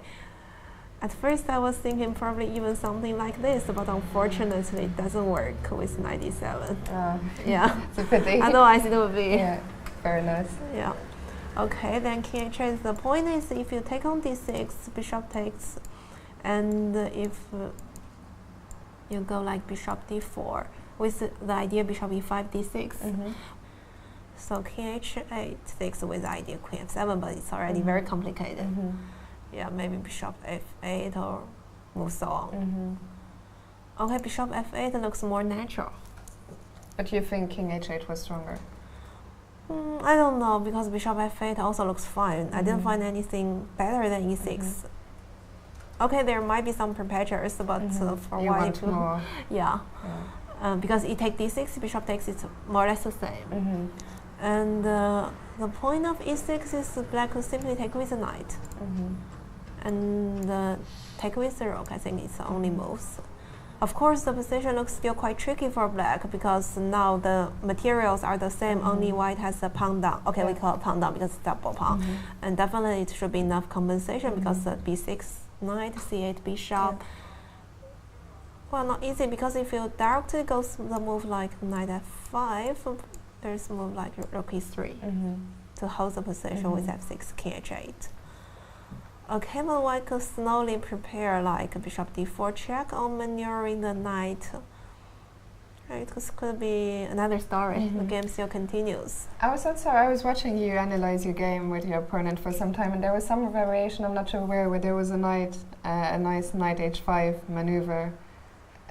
Like you were looking at some position where knight h5 was winning. It's winning? Probably not. Oh, maybe it's here. Bishop h6, bishop f8. Wait, where's the knight h5? I think there was some position where the king was on g7. I'm not completely sure now, but you were looking at some. I can't remember the exact position. Yes, and there's some take knight h5. Maybe just here, I think. Take on f8, you have to take with the rook, and here knight h5 with the threat on g7, take. Probably you have to perpetuate because the rook f3, the simple way is simply queen d8, there's bishop g4. Okay, maybe I just saw always. And probably both of us still missing something. It's quite normal in such a position, but the last moment I found there's some idea like knight h5 to connect with bishop h6. So where was black's decisive mistake? Maybe the last one is here, definitely. Here? Yeah. I think start from queen f2, I'm not sure about these few moves. And I think black should be holdable, probably in different ways. And then before, probably black could also do something better to just simply avoid this chance. It's also possible. But I mean, if you decide to go for a sacrifice, there are chances for both sides. Yeah, of course, yeah. So this is a nice way for you to start the tournament. Is it? I guess it's your first visit to the Isle of Man? Oh yeah, exactly. Although I've been following this tournament already a few years, but the first time I'm here, and I like this place. So what do you make of the playing hall and also of the field of the tournament, of the participants? Yeah, the playing hall is great because we're playing, we call it a cinema, and the main hall. For such an open tournament, I think we're having a very good condition for the playing hall and organization. And this place is also very, very cool. I mean, besides the sea, we are having a nice view and everything. Did you have time to go for a walk to see some things? Yeah, actually, we had a walk besides the sea, but since, already my two previous tournaments are held beside the sea, so we also took some walk like up the hills and to see, close to the nature. Yeah. Okay, great. Well, thank you very, very much for joining us. I think we all enjoyed that, and best of luck for your remaining games. Thank you. And hope to see you back with some more brilliant games. Thanks, I will try. So we'll have Simon back in a second. Stay tuned and see you soon.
welcome back, and I'm happy. Well, I was happy to have Hou Yifan here, but I'm also happy to have you back, Simon. Are you happier? Or were you happier with your Yifan? Be honest. I think about it. I'm happy. I'm okay. happy to have you back. Good answer. Okay, so let's go straight back to the action. And England's #1, Mickey Adams, is still playing, and he's in a pawn ending. So let's see how they got there and what happened. Yeah, I mean, I have to say, Alan Tate putting up a very hard fight in this game, and I thought Mickey had a slight advantage. Nothing more than that. And we're going to jump to the action now on move 37. And by the way, that is not Hou Yifan with the white pieces there. That's clearly not Hou Yifan with a beard there, just in case you're wondering, you know. But that's Alan Tate there on the white side, and Mickey. You can see most games have finished now. And in this position, Mickey played king to f6. Now, this is very close to being a draw because, you know, it's symmetrical pawn structure. No advantage in material, no real, you know, the only advantage Mickey can claim here is that he has a more active king and his queen is more centralized. And having a centralized queen is extremely important in an ending situation. So Alan now decided to swap the queens off. Now, a bit of advice, king and pawn endings, people may assume are quite simple, because there's only king and pawns left. But in actual fact, if you want to improve your calculation, king and pawn endings are a great place to start because they're incredibly complex and they basically require really black and white calculation. You know, you can calculate nearly all the way, and it's really just a test of the mind. So here, white, as we're going to see, probably should have played a move along the lines of, let's say, queen d1. I've gone to d1 to stop a queen a1 check, keeping the queens on the board, and at some point trying to activate the queen on a better square, get this queen into the game. And I have to be honest, you know, if Mickey was playing Mickey here, this would be a draw. You know, no doubt about it, you know, but that'd be a bit weird if Mickey was playing Mickey. I mean, you know, that'd be, I guess Mickey would get 1 point out of that match, whatever happens. So, but Mickey's not playing Mickey. Queen d1 would have held great chances to draw. Instead, Alan thought that the king and pawn ending would be fine, but the main issue, of course, is this king, much more advanced than the white king. You've got to stop that coming into c3, so you have to block the route with this move c3 yourself. And now Mickey goes to f5, a clever move. I mean, this is a really difficult ending for both players, I have to say. And Mickey's going here with two ideas. One idea is to come into f3, of course, but one of the most important things in a king and pawn ending is what we call the opposition. And that is when you get your kings opposite each other. So let's say king e2 here, king e4, even though king e4 might not be the right move. This is the opposition. And now if white had to move the king, which of course he doesn't, the black king can come into the position. So this is the basic example of opposition. If you have the opposition with your opponent to move, this is a common thing you use to gain ground. Now, I'm actually wondering why white didn't play king e2 here. Maybe it's because of the move Mickey played in the game. So let's have a look at the game anyway. f3 was played by white, very logical move, because maybe Alan saw this position and thought, right, well, this is a draw because the black king cannot get in anywhere. Mickey, being the fantastic player he is, I assume, saw further, and he now played g5. The basic idea of that is to take on h4, forcing white to recapture, and then you have the f4 square, so the king is coming forwards. I'm just being so silent because I'm being very silent because it's so difficult commentating on a pawn ending without, I mean, you have to calculate it. There's no general, I mean, there are some general rules, but this is just a very concrete game. And yeah, it's difficult to commentate on it if you don't. Of course, it's just black and white calculation, isn't it, really? Yeah. It's simply, you know, it's one of the purest positions you'll get because you can, you know, you just have to look at king moves and pawn moves. It's really chess in, I'd say, simple version, but they can be incredibly complicated. Yeah. And as we see, okay, black took on g5, king g5, and now he plays king g2. I mean, it doesn't look like there's anything wrong with that move. And Mickey goes h4. And we had a few more moves let's just update the position. I think G4 was played. G4 was played here. I mean, this is a move that we'll come to in a second. I mean, I mean, if I was white here, the first move I'd be calculating is pawn takes pawn, because you want to draw, you want to exchange pawns. So we're now going to see maybe a case of the opposition. The king comes here, and you probably can't move the king here because you let the black king in. So you have to try and keep the opposition. And now I expect Mickey's. I mean, again, this is still I'm for me. I'm not sure about this at all. I know again, it's pure calculation, and it's really not easy. Maybe you're winning with an idea now. You can either move your f pawn or go, for example, king g5, king g3, king f5, and this is again trying to show how this king can come in. If you go f4, you allow my king in, and if you move your king, you have to move your king backwards. G2 might be the best square. King f4, trying to get to e3, so you gain the opposition. But now, very importantly in king and pawn endings, a good general tip is don't push your pawns too early, because if this pawn was on f5, it would be a draw. But now black can simply make a move like f5, and again the king is getting in, because the white king, if it goes to g2, the king comes to e3, and if it goes to e2, the king comes to g3. Again, an example of the opposition. The game did go g4, so let's see if this is actually winning. So g4, king to f4, lovely square for the king, king to h3, king takes f3, king takes h4, and again, it's pure calculation here, isn't it, Fiona? I mean, you've got to first of all... Okay, let's just calculate the king running to c3, and white is going to run to f7. I doubt black will be in time, but we can see. Or do you want to start with a clever move like f6? I think black's winning that one. I mean, I've just worked out you've got to check, and you're going to take the queen on g8 at the end of this. So this is about 10-move combination. At the end of it, let's see if I calculate this right. Yeah, I'm going to check you on c4 and take your queen on g8. So king here, white has to go for the f-pawn. So king here, king d3, white has to go for the f-pawn, king takes c3, white has to take this. And now I move my king. And Alan Tate just resigned because Mickey did play king d3. And I think this was going... So let's just show why he resigned. I think it's because of what you're just showing us. So king here, have to push the pawn. Both sides are going to queen. But the important tactic at the end is that black can exchange queens with queen to c4. So here, this nice move, simply going here, and when the queens come off, let's just show that, shall we, very briefly. You can just take on a4, and another queen happens, so it's just a nice game. A very valiant effort by Alan Tate, though. He came very close to holding, but Mickey is not Mickey for no reason. He is the Mick monster. Is that actually the spider? The spider is his nickname, isn't it? Mickey the spider, because he weaves a net around you. Yeah, definitely. And there's a mistake in the game relay saying it's a draw, because this often happens, but of course Mickey won that one, so don't be disturbed by that. And what we got now, Fiona? What we got now? Well, let's see what is still going on. Let's go to Salim. No, let's not go to Salim. First, we will show you a short video interview with Abhijit Gupta, and then we'll come back with Salim's game. So enjoy the video and see you soon.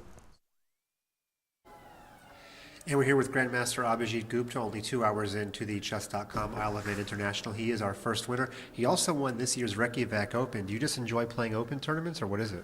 Well, my rating is not that high enough so that I don't get invited to the previous event, so I have to do with the opens. And luckily, I managed to win a couple of events this year. And we're here with Grandmaster Abhijit Gupta, only 2 hours into the Chess.com Isle of Man International. He is our first winner. He also won this year's Reykjavik Open. Do you just enjoy playing open tournaments, or what is it? Well, my rating is not that high enough so that I don't get invited to the previous event, so I have to do with the opens. And luckily, I managed to win a couple of events this year.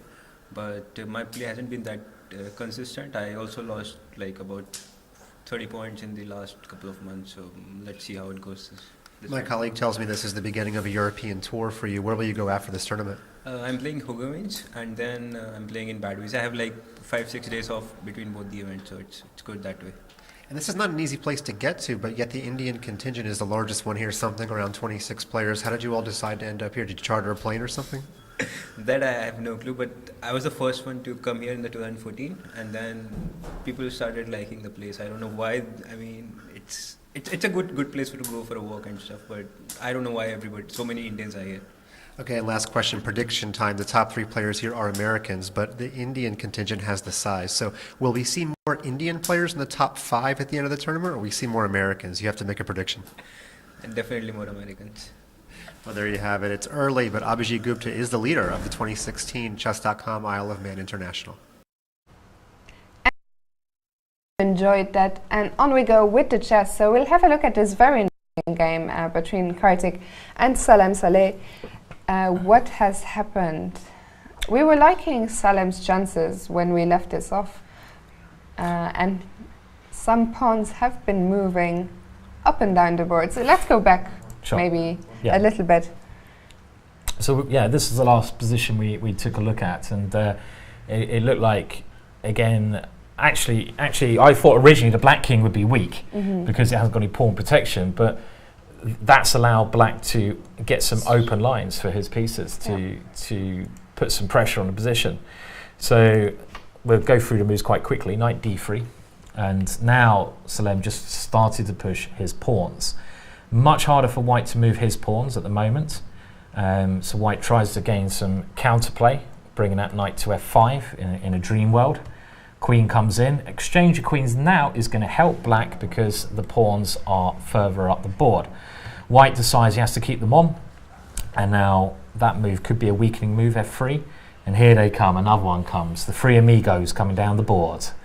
Rook e2, and we chase that queen back, trying to find a more secure square for the king. And that's not a move you want to play in a million years, is it? I mean, I just find this position so amusing. It's really, yeah. It's getting late in the day, so maybe it doesn't take much for me to find things amusing. But I've never, I don't remember seeing a position like that. It's very, very peculiar, isn't it? I mean, the 3 pawns on both sides, and it's really just who's got the better king and the more advanced pawns. I mean, queen g1's quite crafty because the queen is trying to find its way towards the black king, but Salim is just going to try to get another queen. So queen g2, rook g7, and it does poke its way out to h3 with discovered check ideas. So black stops that, and now it comes around, and these pawns are just really funny, aren't they? Yeah, but I'm starting to wonder now if the black king will not end up feeling quite uncomfortable after all. But let's see. Yeah, maybe. I mean, I guess this knight is very important to black's position for a number of reasons, but the main reason is it controls this square. I mean, if white had a move now, like let's say rook to e5, then it could get very dangerous. You probably need at least 3 white pieces attacking here. And at the moment, it's really just the queen and the knight. And a good bit of advice, actually, Malcolm Payne, I remember he commentated one of the first times I saw commentary, and he runs the chess and bridge shop in London, and he's an international master, does a lot of great things for chess. And I remember he did commentary, and he said once in commentary, and it always stuck with me, that if you get a fianchettoed rook, so if you get a rook in a position where your bishop would normally be fianchettoed, it's the best defensive piece you could ever dream of. And that's just a bit of advice I've always remembered. That just defends everything, and it's a really good defensive piece to have. So maybe a little tip to bear in mind there. King goes back, there's a check, black happy to exchange queens, and it just seems like black's pawns are bit by bit coming down the board. Now the white queen is on a very passive square, so it comes back, and a little bit more dancing, queen g5, check, king h8, and eventually white is able to push his pawns, so f4, and we're just awaiting on Salim now and seeing what move he possibly has here. So yeah, so I don't know. I mean, like this position, black to play, he does have to be careful, doesn't he? He does. You're right. Yeah, because it's a pity white doesn't. Well, pity for white that he doesn't have a square to swing the rooks in. Yeah, but if you can get that f pawn going, I mean, if that f pawn on f4, 2 more squares. Freddie. Here, you know why I call him Freddie, the f pawn? Because of the movie. Yeah, you do. Yeah, which movie? Freddy versus. Not Freddy versus Jason, but close. It was actually from Hellraiser. I think it was Hellraiser, and the guy's called Freddy. No, he's not actually. I've got that totally wrong. But he's a horror figure, and he goes around killing people. So hence Freddy the F pawn. I'm losing my mind now as well. So black needs to put his queen to a square where it's defending g6. I mean, I'd imagine Queen F6 is a good square to put it on to start with. I mean, that defends things, offers an exchange of queens. Can't be a terrible option, can it? Surprised he's really thinking. I mean, I'd probably play Queen F6 very quickly. Is he thinking of some tactics there? Is he thinking of taking on F4? Is this why he's spending a bit of time? Is he considering what's going to happen if he goes knight takes F4? Is that why he's slowed down? Because there's a tactic of taking the knight on H4 at the end. This might be why he's taking more time than playing the natural Queen F6. This is incredibly complex. I mean, I could either go Rook F2. It feels wrong, though. No. Yeah, I agree. But I'm attacking the queen, so it might. And I'm attacking the queen. I mean, if I can pick up a penguin, pick up a pawn. And if I take with the rook. If you take with a rook, then takes. I obviously have to play rook takes. I was wondering if I have any checks. Any good checks? Hopefully, I can always tuck my king on H7. And okay, I mean, it looks like it might be working. Yeah, this might be working. So I might have to take with the pawn. Yeah, and you can't take pawn here, obviously, because of the checkmate. Yeah. And if you take with a pawn here, and he did. Knight F4 he's is gone on the knight board. F4. So this is what he's been considering. And here, I assume why not just go queen takes knight? This is, he's picked up a useful pawn. The white king probably being weakened by that, and there's still danger. There's still danger in these positions. Like, what about rook E3 here? Wow, this could be getting interesting. I want to go rook H3. This is my idea, and that looks really scary. Maybe rook H7. Rook H7, stopping that threat. And now I've got, I've got checks, haven't I? Yeah. I mean, in worst case, I might. Well, got lots of checks here. It's getting too difficult. Yeah, it's getting too difficult for this time of the day. Let's not try to blag our way through. Okay, I can't work it out. Let's let Kartik figure this out, and we'll come back to that game later. First, we'll show you a very quick interview with second seed Wesley So, and we'll be back. We're here with Grandmaster Wesley So, won his first game at the Chess.com Isle of Man International. My first question is, today you played a female. There was women on the top 3 boards. When was the last time you played a woman in a tournament? Yeah, well, I don't remember. Well, I play Hou Yifan regularly, so that's got to be the last time in Tata's field this year. But at the same time, this tournament seems to attract a lot of female players. Yeah, you're exactly right. And the other thing it attracted was pretty much the entire gold medal team from the Americans. You just got done being their teammate. What's it going to be like when you have to face one of them? Yeah, well, it'll be exciting to face one of them. I've seen how they play, and it'll be very exciting to see how you play with each other and then you compete with each other. But at the same time, we have been competing for quite a long time already. We have London Chess Classic after this December. So we'll see, but first thing first, we're not paired against each other yet. It's my first time playing here in this Isle of Man, and I'm very thankful to the sponsors and to the Schenberg family for holding it. Of course, the chess.com. Actually, it has been quite a while since I last played an open tournament, so it's a different feeling playing in the top level tournaments to playing an open. So. And let me just ask you also, because we're using the October FIDE supplement, you are just a little bit above Hikaru. How does that feel to be the American number 2? Yeah, very exciting. I'm very excited, of course. Hikaru is a really great player, and to be above it means a lot. But at the same time, the ratings change daily. So my priority is to be consistent. So there you have it, the number 2 seed in the tournament, Wesley So, starting off with a victory.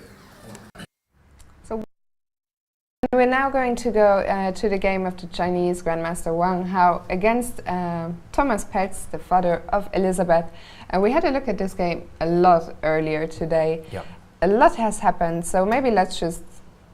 Or do you want to run us through what do you want to do? I thought there was an interesting moment here in this game. I mean, I don't think we go through the whole game, but if we pick up just after the time control.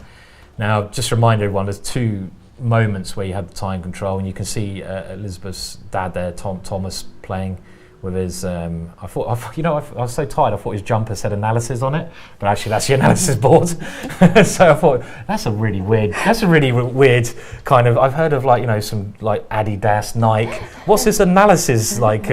You know, trend going on with jumpers. I want to get one of them, but it's not. It's the analysis board. So okay, and he's thinking here, and this is an interesting moment because, well, if you look at this position, White has this domination. Of the C file. Let me just jump back to that, excuse me, of the C file. And White plays bishop e2, trying to bring the bishop around to capture e5. It looks very bad for black. And now black goes for some tactics because, well, if he doesn't do anything here, he's just going to lose in a slow torture-like way. So when you're getting in a position like this, it's always good to try to complicate, and he goes knight takes e4. Which Wang Hao has clearly seen in advance, and he captures that knight. Rook takes f2. Now it may look it looks really scary here for White because there's threats of taking the bishop, there's threats of rook g2, and he's now played this very clever idea, rook f6, and this has eliminated Black's major danger to the position, the rook on f2. Rook takes f6, pawn takes, and now the bishop is also under fire, so you have to move that back. Bishop d7, and a lovely little shot here. This is a really, really cute move. d6, so playing with great energy here. And the idea of that is, well, pawn takes d6, and we are now allowed bishop c4 check because we cleaned the pawn out the way. King h8, the only square it can go to. And bishop d5. Bishop d5, and this is complete domination here. And that pawn is going to go to f7. The rook will come to c7. It's completely game over here. Well, it is complete domination, but he's 2 pawns down. Do you think it doesn't matter at all? I doubt it matters, but I didn't actually count the pawns. I'll let you into a little secret there as well. I just assumed he was a pawn up or something because I saw this guy. I've never been good at counting, you know. I sort of try. Well, I'm not very good at counting, but we do have a little help there. Yeah, quite easy to count that, really, isn't it? But I guess it should. Maybe it's more complicated than I thought. I mean, let's say. You go, where do you move the rook? Because also the f-pawn is on f6, but it's also attacked. It's under attack, yeah. Well, let's try this rook b8 because I was wondering if, for example, if now you play rook c7, I was wondering if I can just take on f6 and just give up the bishop. Maybe, yeah. Take here, rook f8 or something like this, yeah. Trying to come in with the queen, yeah. I mean, another idea you can do as well, you can, the move I was relying on was rook c8. Because if I can swap pieces off, then it's only one pawn I have to be worried about. I don't think the rook will come to c7. Maybe here I mean, rook c8 is certainly the move that black wants to play. So I want to play f7. And my queen's going to fly in, but now rook c8. And is there a blow here? If there's not a blow in this position, by the way, this rook b8 move has been played. There's not a blow here, then it could... Okay, it's queen g5 anyway. This is the move I wanted to play, so let's do it anyway. And tactical point is if rook takes rook, check, and I may even get myself a cheeky little rook there. So... Okay, so let's come back a few moves. Yeah. So to queen g5, for example. And this... Well, king g7 might stop everything. I was also wondering if I could play... King g7 immediately instead of rook c8. Yeah, okay. So king g7 here, just to stop that. Both moves. But then maybe you can go rook c7. Rook c7 and rook c8 again, I guess. Rook c8, yeah. Yeah, and if you exchange pieces, you're doing okay. Yeah.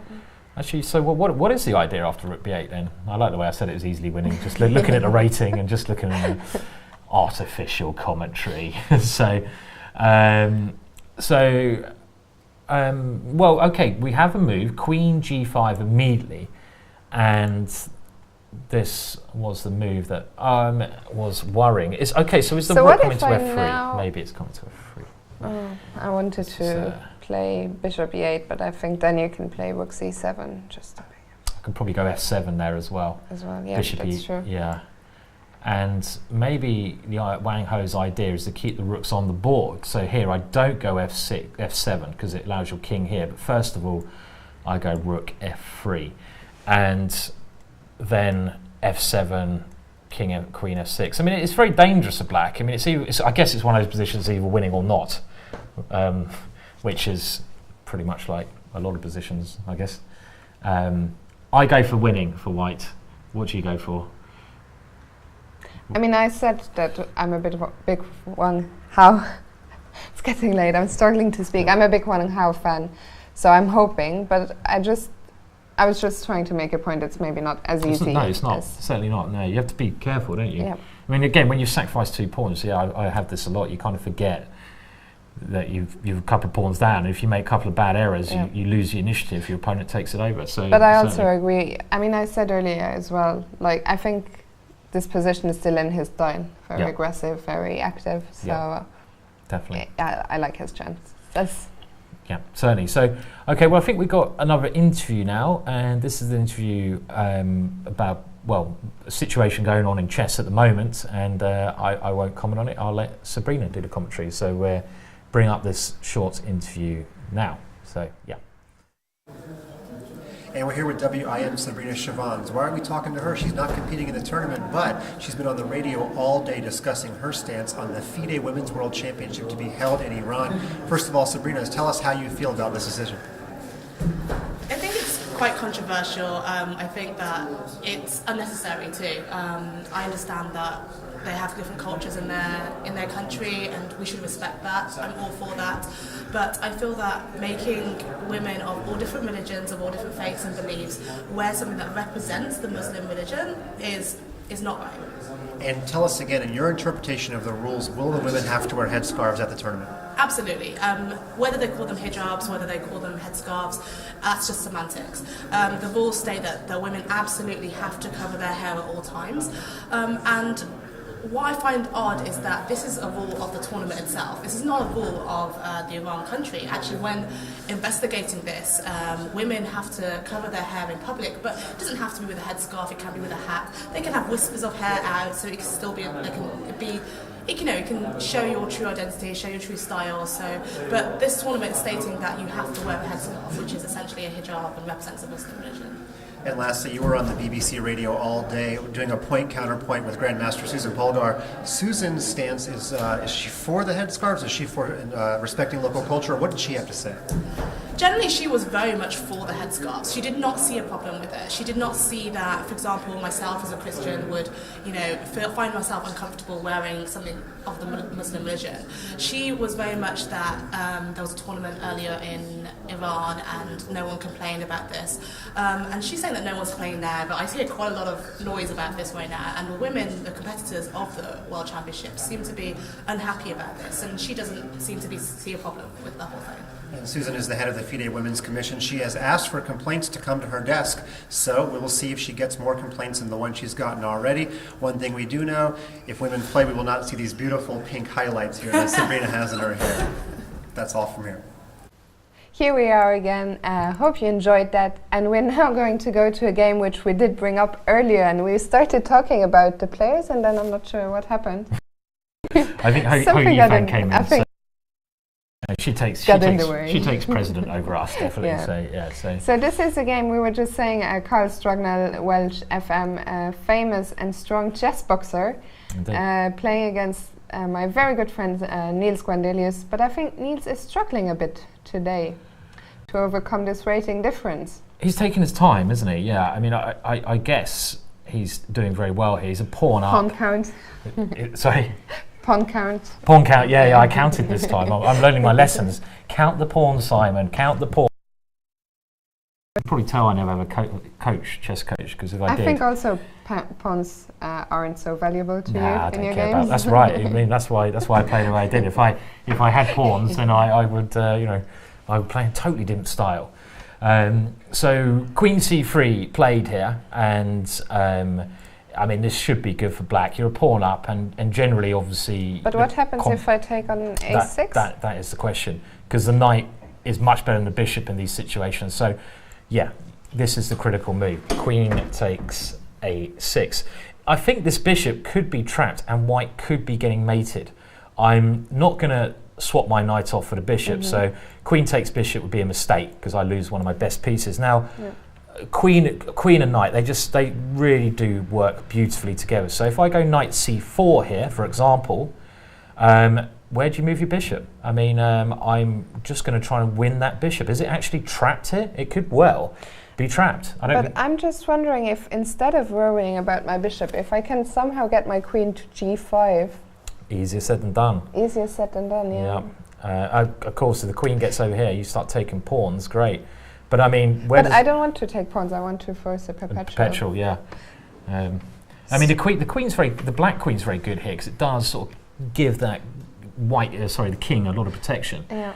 I mean, but I think this is just winning because the bishop. I mean, look, if it goes to the back rank, then there's a check, which should be nasty. I'm creating a rainbow on the board there. If it goes to a4, then there's a check here, and that's going to be that. So I don't think you can take that pawn. But I just wanted to have a look after. So in this position, I don't believe in it. But if I go queen a7. Okay, so let's have a look. Queen a7, trying to get to d4 or something. Okay, I'm gonna. I think you have to take. Well, the other thing I can do, like I said, I can try to checkmate you with knight d2 and check, and knight f1 is a typical pattern. So, for example, I could go knight d2 just to demonstrate this idea. It's a pattern which we often see a6, and now you get this checkmate pattern. I don't know I hope it is now, of knight here check. The king has to go back, and now I'm checkmating you with this move. Maybe, I don't know, probably. And let's say you move your queen, knight g3 check, and you have queen h1. Yeah, but I also had queen b1. I don't want to look at the good moves that I don't want to look at any good defensive moves. Not this time of day. I'm trying to give the worst defensive moves I can see. Don't give me any good. Okay, yeah. I think I take the piece. You're right. Yeah, I definitely take the piece with. I was just wondering if there was a perpetual. Probably not. But so take here, and now you check, and I guess my king sits. I don't even have a check here. Okay. Actually, maybe even better. Maybe even better. I go here to stop your queen coming to f6, and should be good enough, shouldn't it? So, yes, definitely. Okay, well, we've got a couple more interviews. We're coming to the end of the first day. It's been a pleasure as always. It's been a pleasure. We need wine and pizza, don't we? We do. So, mostly pizza to start with. But mostly pizza for you. First, we'll start with an interview with the top seed of the tournament, Fabiano Caruana. And we're here with Grandmaster Fabiano Caruana, the #1 seed of the Chess.com Isle of Man International. Just won his first game against International Master Jovanka Huska of England. Fabiano, when was the last time you played a woman in a tournament? I played Hou Yifan in Gonzaga. She seems to be the answer for everybody, but let's not count Hou Yifan. How far would you have to go back? I don't know. It's probably been a while. Can't recall exactly. And of course, all your gold medal teammates here are playing on boards 1, 2, and 3. I don't know how much knowledge you share with each other in Baku, but if you guys end up playing each other, do you think any kind of information sharing will get in the way of the game? I don't think so. There wasn't much information sharing in Baku. I see. And what does it feel like to be with those teammates again, only a couple of weeks after your gold medal? Has it set in yet, what you guys accomplished there? Yeah, I mean, it is an amazing feeling to be Olympic champions. But now I have to change from rooting for them to rooting against them. That's true. Even your coach is here playing. You might have to end up playing Alex Lenderman, of course, just your coach at those 2 weeks. Where is your gold medal being displayed right now? I still have it with me. I haven't gone home yet, so it's been traveling around the world. I gotcha. And so what have you been doing in between Baku and here? I stayed in Germany for about 2 weeks, and in between that I briefly went to New York to do an event with the Liberty Science Center. All right, the Magnus Carlsen event. So you've been back to the States, just not back to St. Louis. Yeah, I was back for about 3 days. That's the life of a professional chess player. And lastly, here at Isle of Man is an open tournament. How do you adjust your thinking? You're much more used to playing in round-robin events. Yeah, that's true. It's a bit different, but I mean, the Olympiad is also an open event, in which in the first couple of rounds I have to score wins with white or black, and I might have to take risks. So it's a similar feeling. Quick prediction, what will the winning score be here? Could be probably probably 7.5 or something around, somewhere around there. I don't know. I mean, someone can always run away with it and score 8 points. But you never know. I would say 7.5 is probably good for a tie first. Well, there you go. For those watching on the live show at chess.com/TV, post your answer in the chat box what you think the winning score will be. Until then, we have Grandmaster Fabiano Caruana here, and we'll see you next time. So some interesting insights there by Fabiano. Hope you enjoyed that. We're now going to show you the results of today, the ones we have so far. Well, we have quite a few. There's only 3 games still going on the live boards. So let's bring up the results. I only spot one upset there. Peter Lico drawing. Is that an upset? I don't know. I guess so. I guess. I mean, it's a rating upset. Yeah. Anyway. Yeah. Who would have thought Peter Lico drawing? No, I'm being harsh. He's a great player. He should have. He was rating favourite to win that game. Sure, he'd bounce back. Surely, yes. But maybe, as you say, he hasn't played an Open for 20 years. Maybe he's got to adjust a bit to playing more aggressively. Are taking time to adjust. Yeah, I mean, Vichy Anand had a nightmare in Gibraltar, if I can say that. I guess I can say that. Sure. He didn't have a great time, let's say. And okay, well, we could go a little bit lower as well with some of the pairings, and there was maybe a couple of other slightly.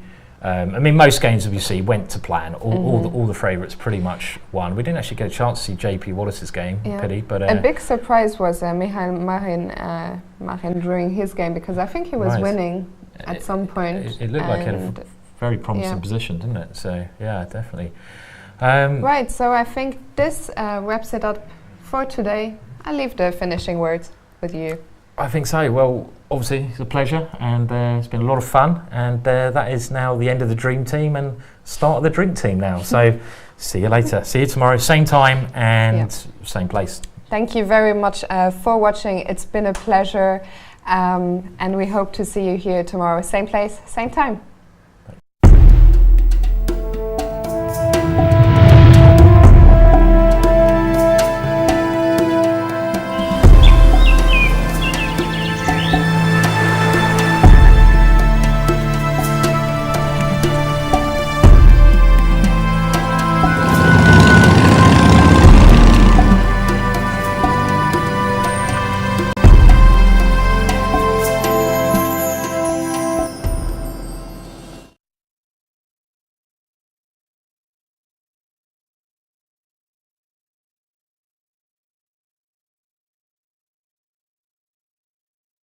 Tomorrow, same place, same time.